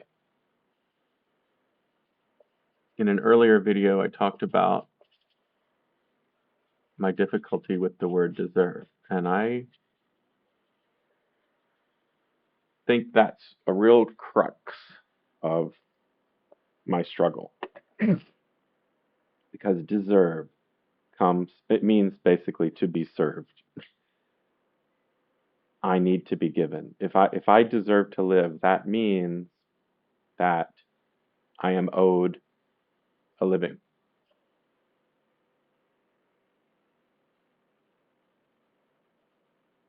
Can I say that? Before he left me for after a lot of financial arguments and whatnot, one of the worst things that my ex ever said to me was that the world does not owe Rob Middleton a living. And of course, I wondered, is that what I think? And that's what I'm talking about. And I think human values believes that we do. Me and everyone else. I mean, when I see a child dying, it's a failure of humanity.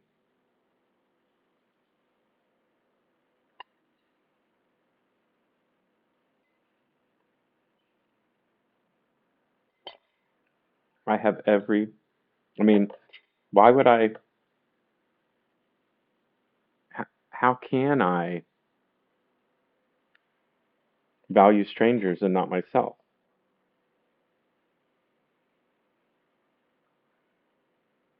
And I think there's like a broken brain system, which I usually use the term cognitive dissonance for that,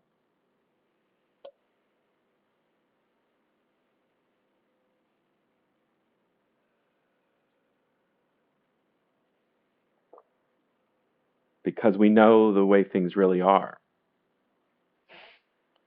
So the idea that the world doesn't owe me a living comes from the way things really are. And maybe what I'm doing lately is testing that. I want to continue to produce the work that I feel is worth living to do. And that does not include any of the jobs that I've had that paid me money. And asterisk, the money was never, it was always, I was, what was the word I used earlier? Net, the net effect or something was always, I was going down more than up. It was subsistence, a lot of stress, a lot of anxiety, not, it wasn't heading in financial freedom. It was a trap. So I was working and getting paid money and becoming more and more, less and less free. I was less free all day, and I was less free in my time off. I had less of my brain and body because my pains, I believe, are related to how I've used my body for years.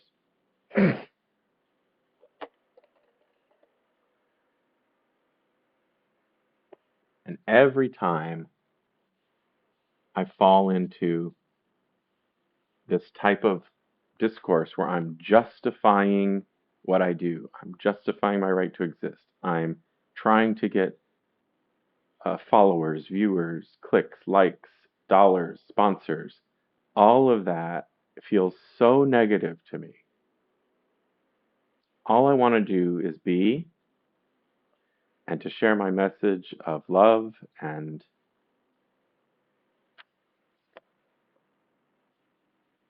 equality,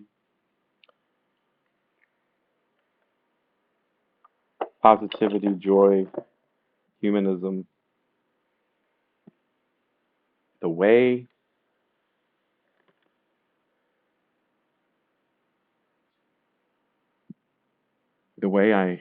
I'm best able to do that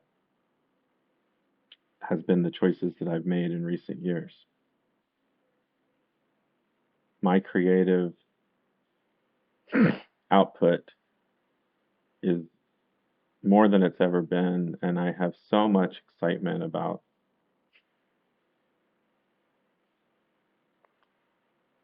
I get mad at myself for my tone of voice sometimes because it's that pleading. I have so much excitement. It's that I want to convince. I have a theory that every time a person is trying to convince others, they're trying to convince themselves. And that may be.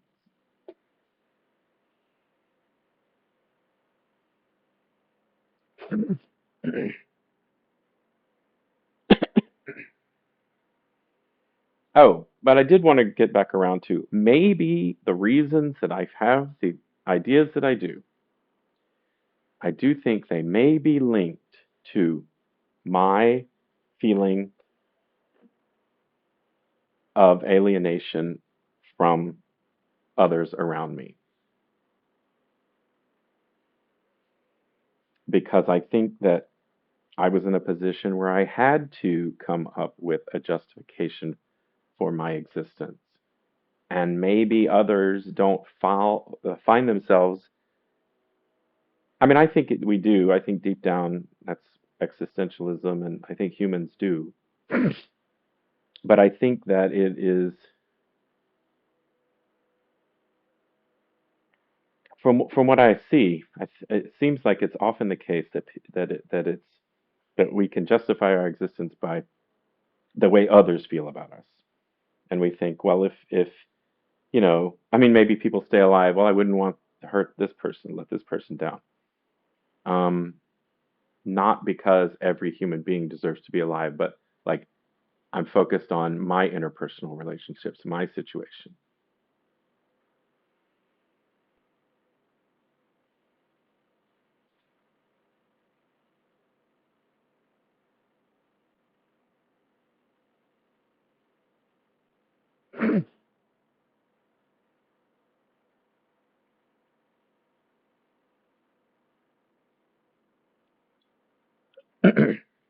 I always stare out the window and see that cross and think about Christianity.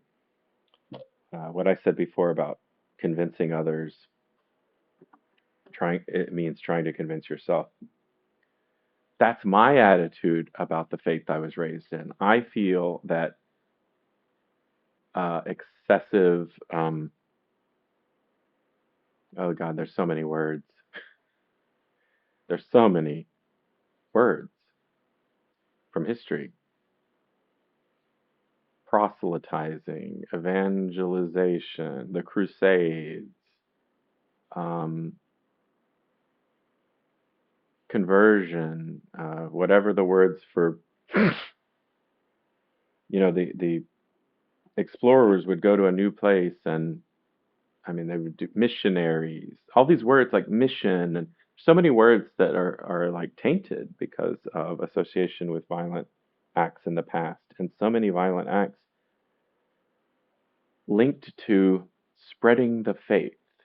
And you would think, well, the faith is supposed to be this really great and wonderful thing that makes people feel great. And I try to spread my faith, humanism, and I have determined, you know, that I'm not going to use a sword or guns to convert people to my faith. I'm just going to be cute, and sweet, and funny and make things. No, I don't know. I don't know. I'm going to be myself. And I'm going to stand up for the right to be myself because my right to be myself is your right to be yourself. And I believe that teaching by example is the only way to truly teach. And so every time I turn on the TV or read a tweet, that's all I do. I get my news from tweets or TV, whatever media I turn to. When I see convincing behavior, I see it as a weakness. I see, like,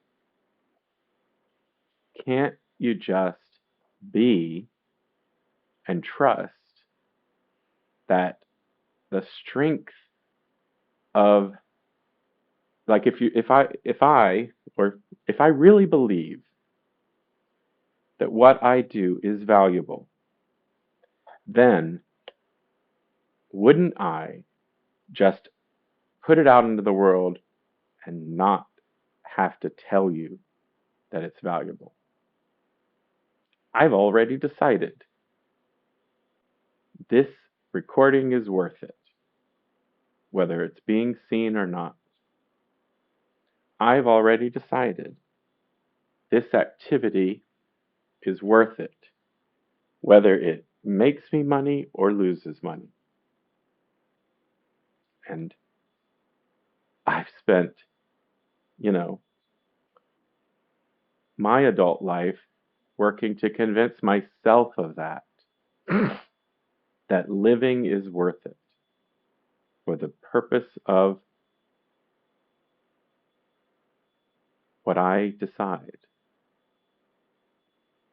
Not,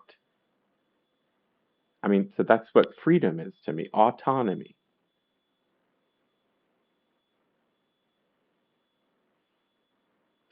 Would I have these ideas if I didn't have the financial privileges that I've had and the other experiences that I've had to get to now? No, no. Good and bad. Would I have these feelings, like I said, if I weren't alienated by my culture? No. I think if I were enmeshed in my family and my faith and it all felt good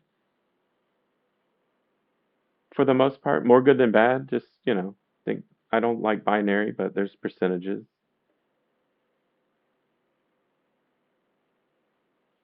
If my jobs had gone better, I would have stayed at them. If I didn't sense that, oh my God, what I'm doing is actually harmful to others and myself, you know, maybe I would have been able to do them cheerfully forever. If my relationship hadn't ended, then, I would have a different attitude about, well, when we were together, we were concerned about the two of us mostly. And that was a nice sort of feedback.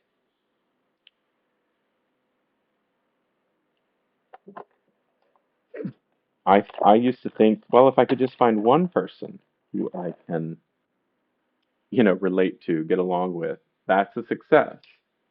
And I felt that way when I had my one person.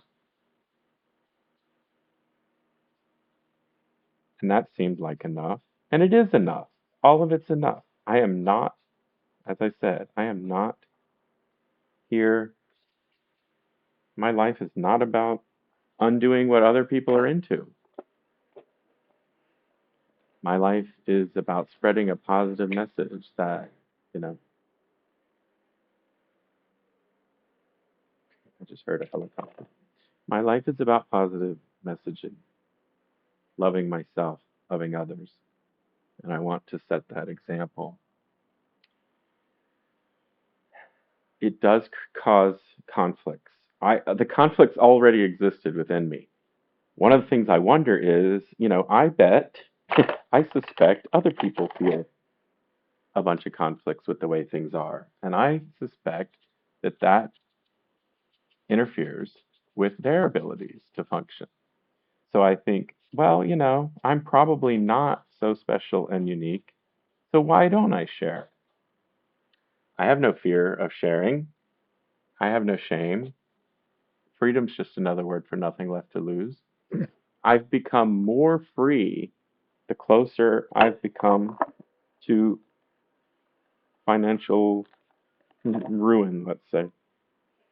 I'm more free. Like every broadcast is,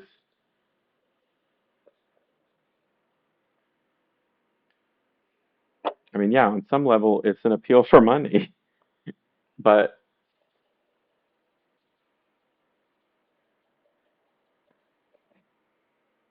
what is it?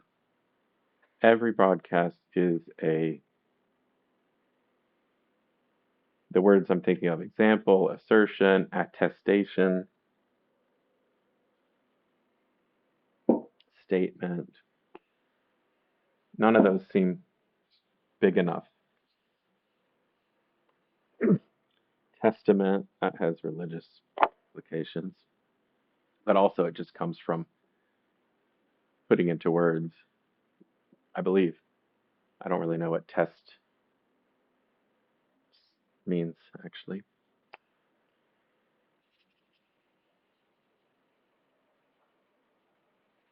Well,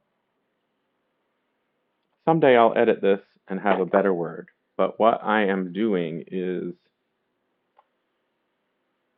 I'm living my values. I am alive. And I haven't always been. Oh,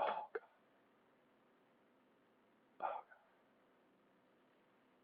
So, like, if I didn't have this physical pain, would I be here right now? Probably not. I'd probably be doing something.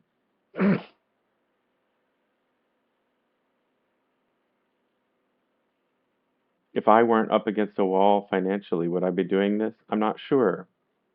I don't, it's not that I expect this to benefit me financially. It's that when am I going to do this if not now? I have this beautiful place, the camera, the internet. It could all be gone in a month. I don't know how long it takes. I don't know. So, what better time than now? I mean, there's never a better time than now to stand up for what I believe in.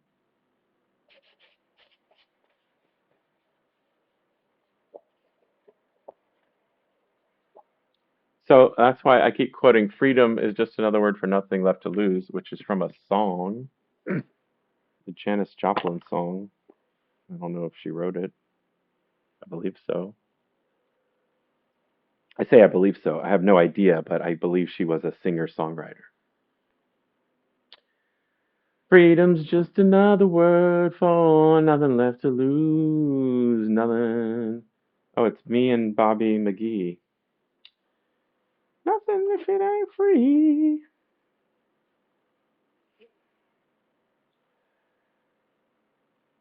I do sound intense. I do sound emphatic.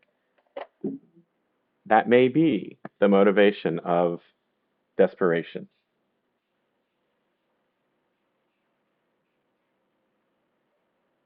Logic would say, well, if I believe this is my, artistic stand to make money and survive, then I would be working on getting this to a wider audience. And all I know is from my past experiences that behavior my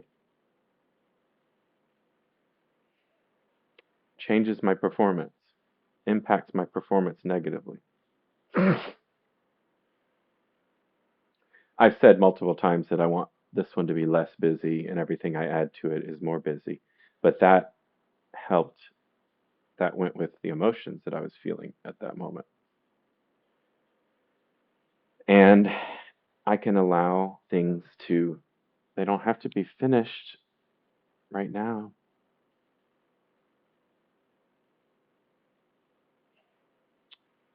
Since I opened up my YouTube page, I'm looking at all these videos and I'm surprised. I didn't realize I had this many over 3 years.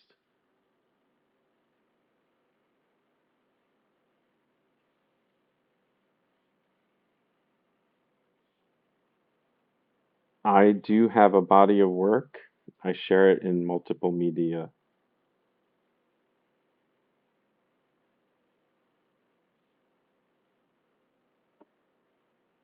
For the most part,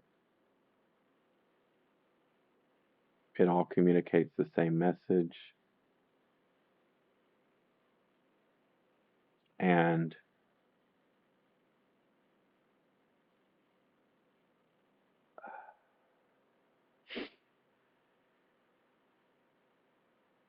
others do not have to agree with me, but my feeling is that if I put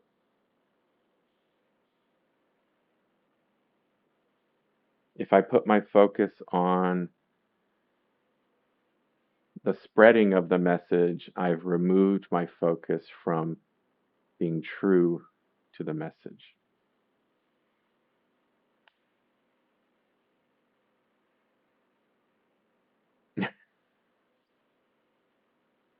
As I say, since that cross is staring at me, I think, you know, if your religion is great, people will see it and say, wow, I want to know more about this. I want to get in on that. And there's a lack of faith and a lack of confidence. Oh, there's just too many people out there. There's too many distractions. No one's going to find, how are people going to find my one true message?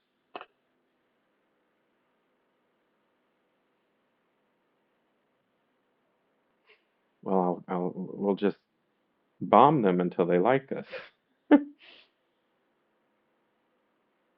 Oh, yeah. So the point is, every time that I think, oh my gosh, I'm not going to make it, I'm in conflict with this world, I'm like, this world is a disaster.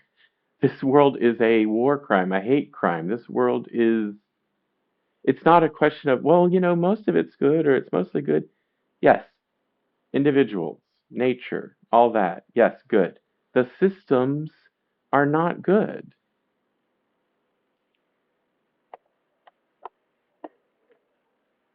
There's nothing, that's not like, I don't even feel like that's a radical thing to say.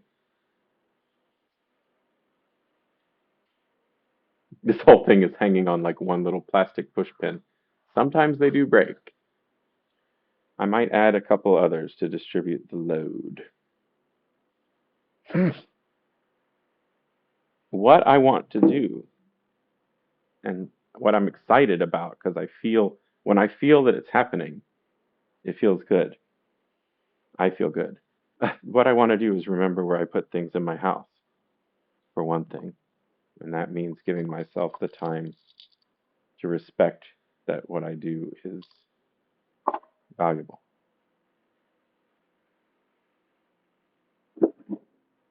What I want to do, I forgot.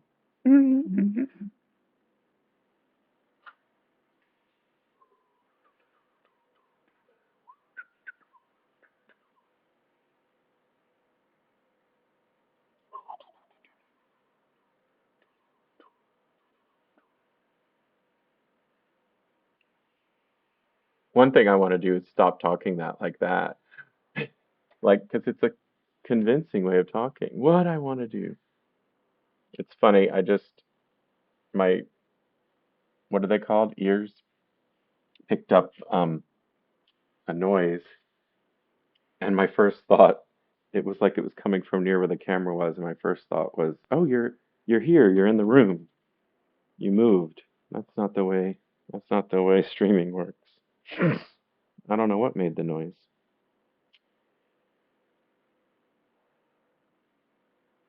I mean, one thing I want to do is to not be so urgent. I praise, I'm in favor of living in the moment, but not to the extent of, oh my God, I gotta like communicate all of my beliefs right now, or else I've failed. That's not true. Um,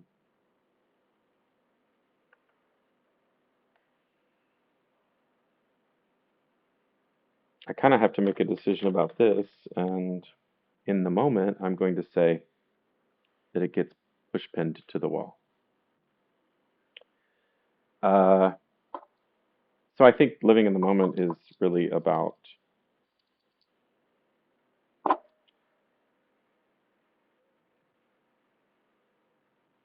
what would I rename ADHD? I would call it attention management or focus, know, management.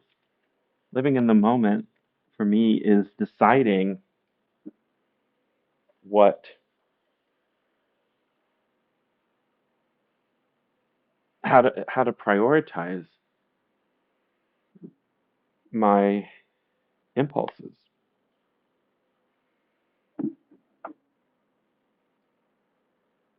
All, having strong feelings and looking at the world and thinking it's not the way I want it to be,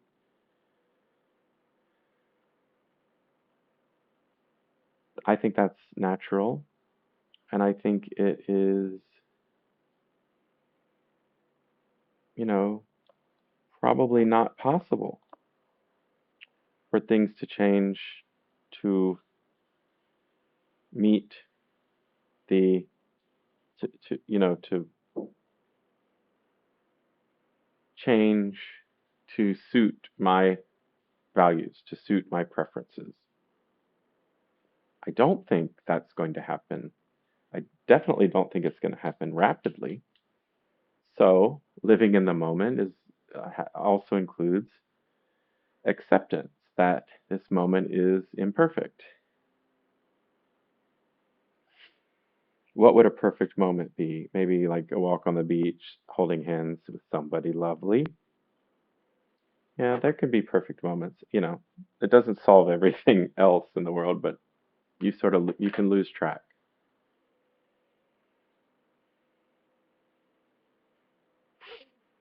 I think people I know are chasing those elusive perfect moments. Elusive. I mean, your whole life can't be looking at fireflies because they die, because they only come out 1 month a year, every night for a couple of hours for 1 month. That's not, one moment is not a lifetime.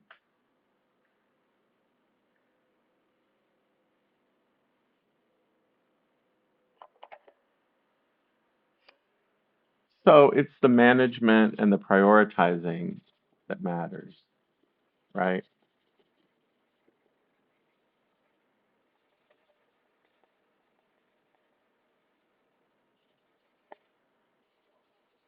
One of the cool things about markers is that you use it on another color and it begins to uh, blend with the other color and pull and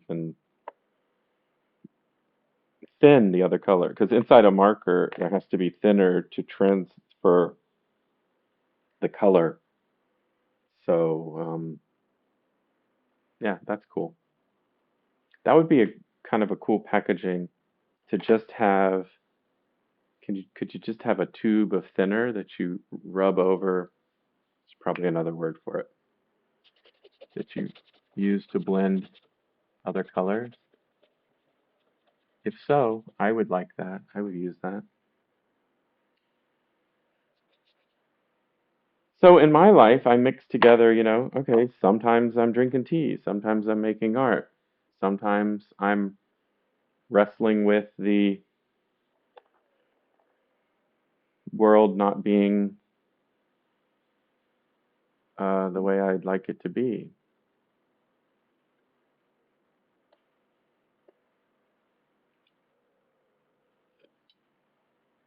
Mm. So it's easy for me. Like right now, I'm loving some clouds.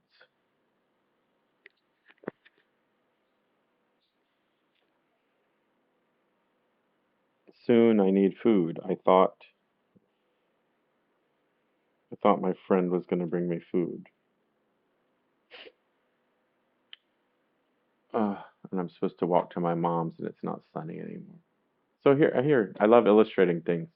That moment is gone. It may come back, the sun may come back, or it may continue. It's like misty and gray and bleak now.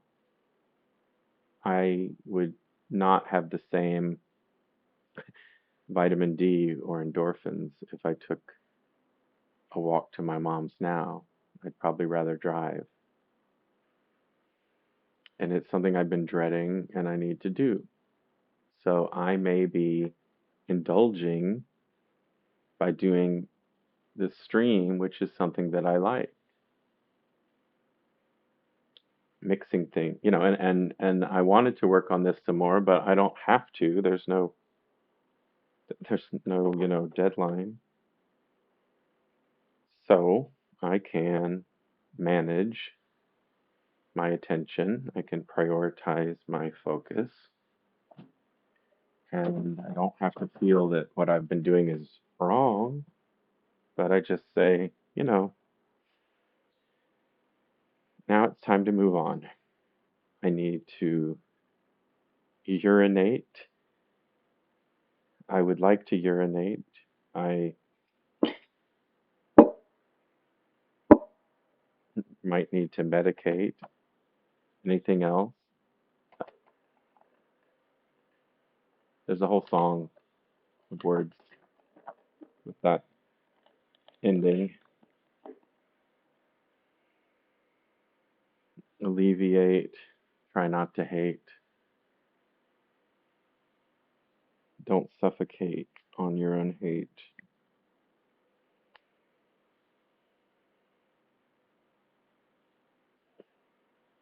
ameliorate, expectorate.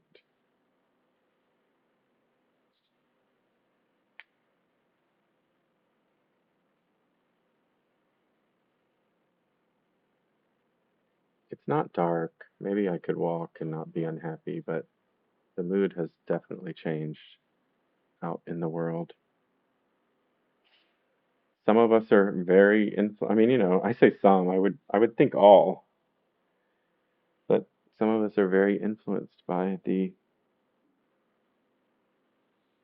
weather, by the sun.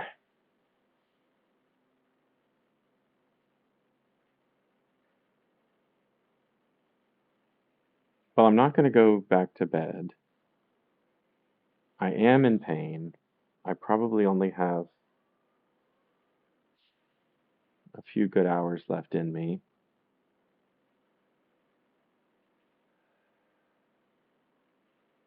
I will urinate. I will seek out food. Is there an eight word for eating? I mean, masticate, but that's chew. What about just eat? Eat eight. I'm going off on this tangent because I look at upwards so much. So I imagine like the ate is some Latin ending.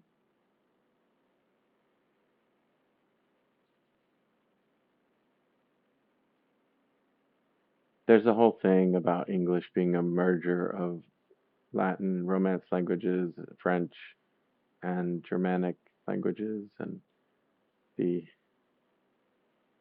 Romance French. The French was like the language of the fancy, and the Germanic is the language of the regular people, and it it causes a lot of issues. It's funny. So class is like built into English vocabulary.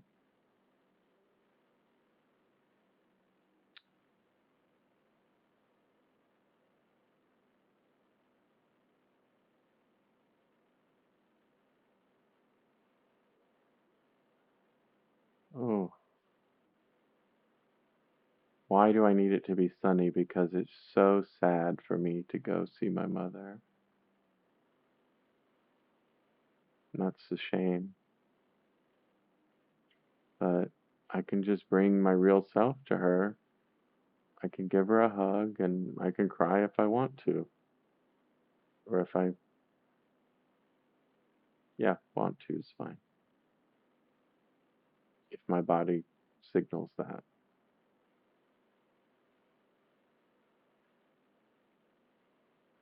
Oh my God, I could even show up and ask if she has food and tell her I don't have much at my house. I mean, it's the fucking truth. Why shouldn't she know?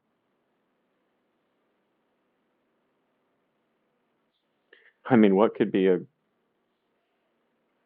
more powerful way of communicating that I'm in worse shape to walk in and say I don't have much food? Maybe that's what happened because I've been waiting for my friend who said I'll bring food by later. It hasn't happened. I could reach out to her, but I've been wanting to see my mom anyway. I don't want to wait until it gets much later. I'll go to my mom's and ask if she has any food because I'm hungry right now and I don't have anything that I want to eat at home. I act like it's such a big deal. I think children all over the world have done that where they go to their moms and that's what moms are, right? They nourish us. What could be more appropriate? And I can wear what I have on. I did shower. I'm clean. The clothes may or may not be the cleanest, but that's just because I've worn them multiple times. They're not, I don't think they're like smelly. She'll be smelly. One of the things about my mother's condition, as her mind has changed, she does not like, I don't know if it's her stability. She does not like cleaning herself, and she does not like admitting that she does not like cleaning herself, and it's pretty gross. Well, it's gross, whatever. That's rude. I'm the one who says the human body is what it is. What do I mean? It gives me awkward feelings that she doesn't. I mean, it's certainly different from, I don't know what it means, but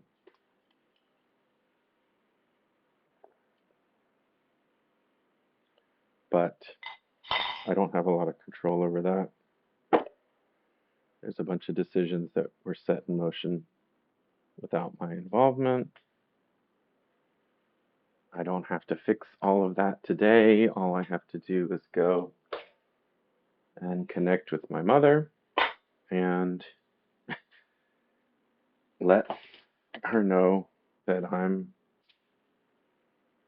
in danger of starvation and homelessness. That's all. Even though, like, there's a part of me that says, well, you shouldn't tell your mom because her brain is, you know, she can't accept responsibility, so why put it on her? Why even tell her? I don't know. That's something worth talking through. I would say there's definitely a school of thought that would be like, don't burden people who can't handle something um, with uncomfortable information. I don't think that's my school of thought, or else I wouldn't be uh, making public recordings of all of my issues. You know what I mean? It's kind of related. I think, what do I think?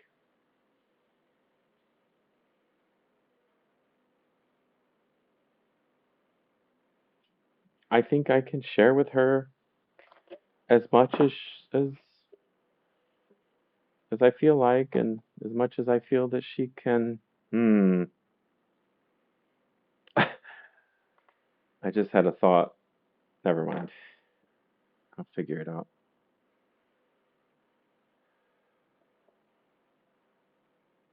I had a thought about weed, thinking like that would calm me down, and then like, oh my gosh, I probably don't want to go to my mom if I smell. And there are other methods of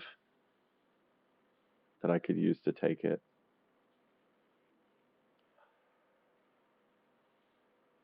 So,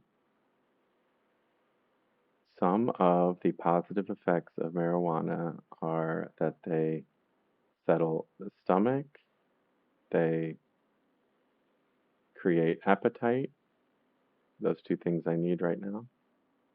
They, I guess, because there's so many different ways of receiving it. Is that why I said they? And relieves anxiety. Breathing deeply could do a lot of that without the smoke.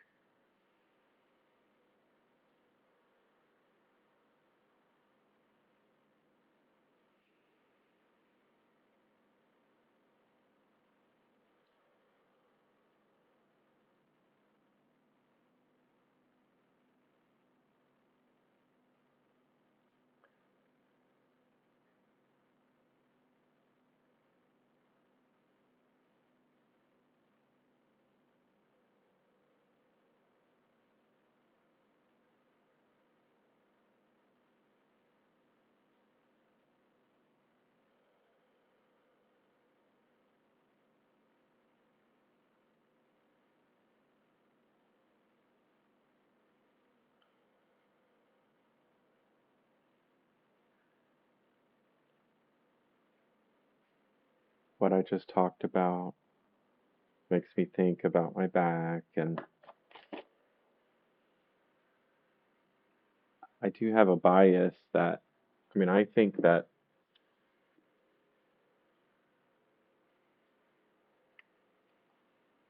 sort of like natural physical behavioral solutions or treatments are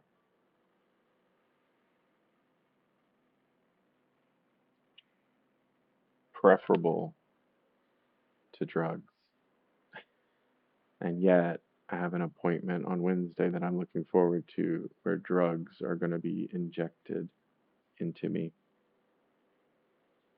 because I'm trying multiple things because I'm admitting that I'm not feeling well enough to handle it all naturally.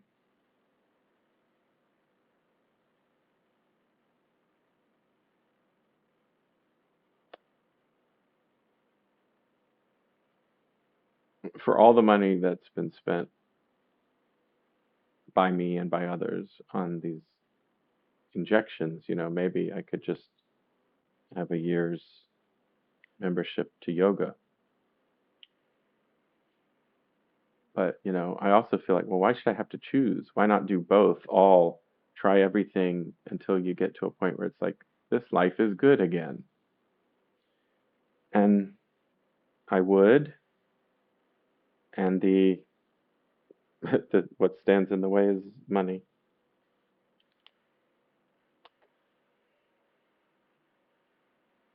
So yeah, I guess that's why, it's pretty obvious, but that's why people will do anything for money. Is that they know, well, because you can trade money for anything. And the world is as it is. I alone cannot change it.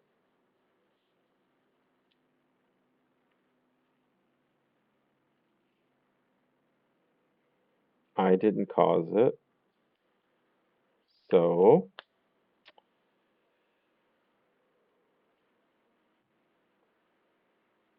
I know with money, I can help myself. Why wouldn't I do that? Why wouldn't I do anything to get money if I know money can help?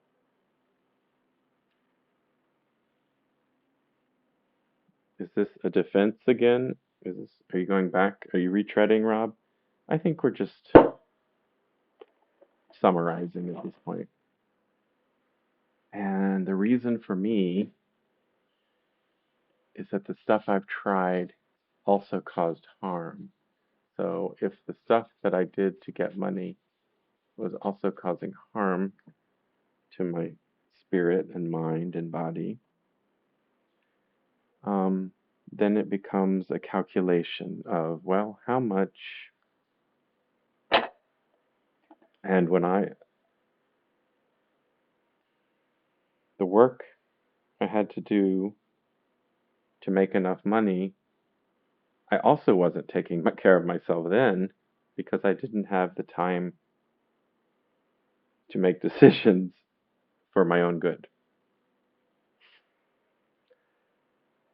One reason I share this stuff is I don't think I'm the only one in this position.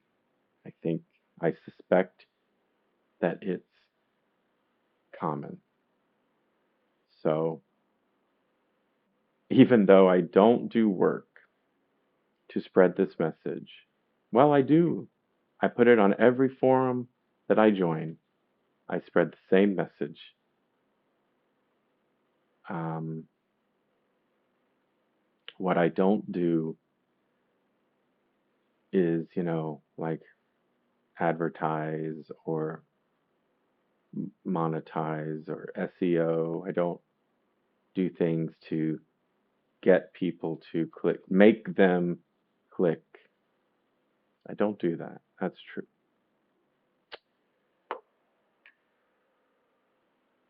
Why not? Because just like the earning of the money, because that also has negative effects. And I have found I have this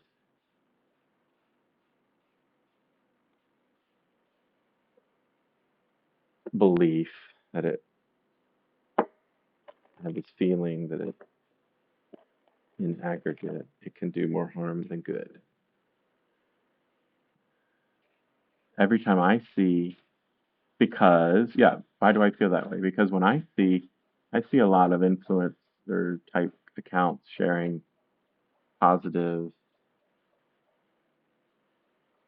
healthy messages. And inside me, I feel some confusion because I think, well, yeah, but what I want to know is what's more important, the clicks, the attention, and the money you're making, or the message?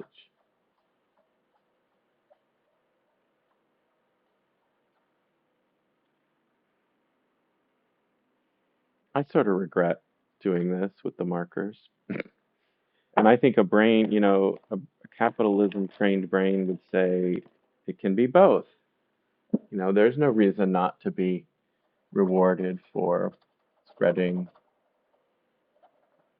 good messages. That's the way things should be.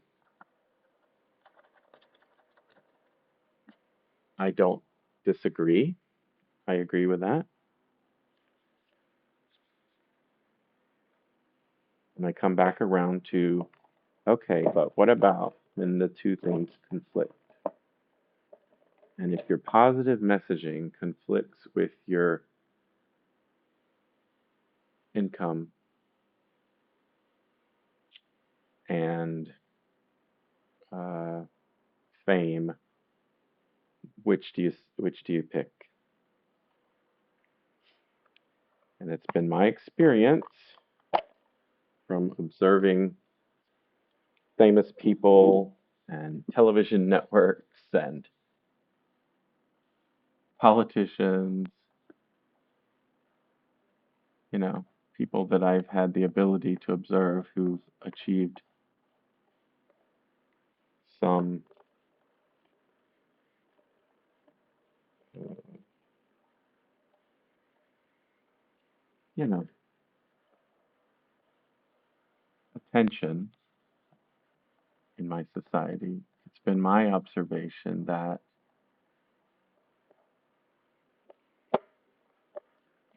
money takes over. Money is, and that was a whole long winding thing. I don't even think it takes a long time. I think it starts at the very beginning that money is the main reason. And you're not going to send out a message that uh, doesn't make you money.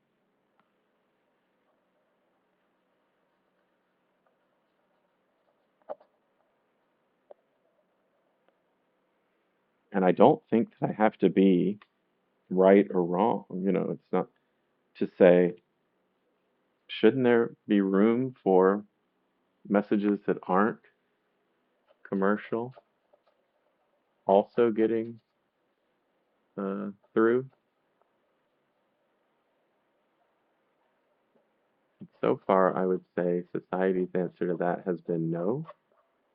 But then I found Mastodon and other ways, and so I shared over the weekend that a handful of people every year say that what I do touches them, helps them, and that's my career. Could I still do that if I were money driven? I don't know.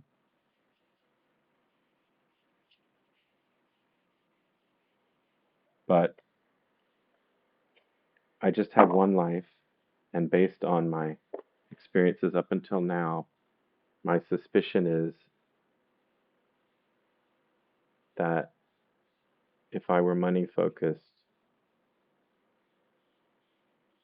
I would be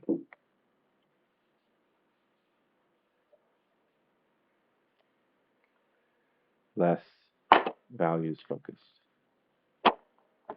And as I say, I've done it before to varying extents. I didn't function well, I didn't perform well. I'm better now. So I'm just making a choice. I only have one life. I can't try everything. With the time and energy that I have, I'm doing what I'm doing. It's so weird that this thing looks like a dick now. I don't know if you can see, but that was not. It was drawn. It was originally upside down. Now that I see that, I think I'm gonna leave it. It's partially obscured. That will really raise some questions. This is evolving. It's so busy, but we'll see what happens to it. My primary product is product. Oh, yeah, that's not a terrible word. My primary product, it means like what I put forth, is the visual art. People do not have to get all deep in my philosophy to appreciate it, but I offer the explanations for those who might be interested. At some point, I will try to sell some of these on Facebook or to the doctor's office I know that's interested. And, you know, they don't have to watch my videos to get the paintings. And I suppose on some level, I think, oh, but the messages, the feelings are here. They're being like transmitted, emitted, released. It can hang on the wall of a bad person and spread good vibes. Is that accurate or realistic? I don't know. I don't think it matters. I think it's a cute way of looking at art. But I guess I do believe it because it's me. If they have something and it came from me, they know that.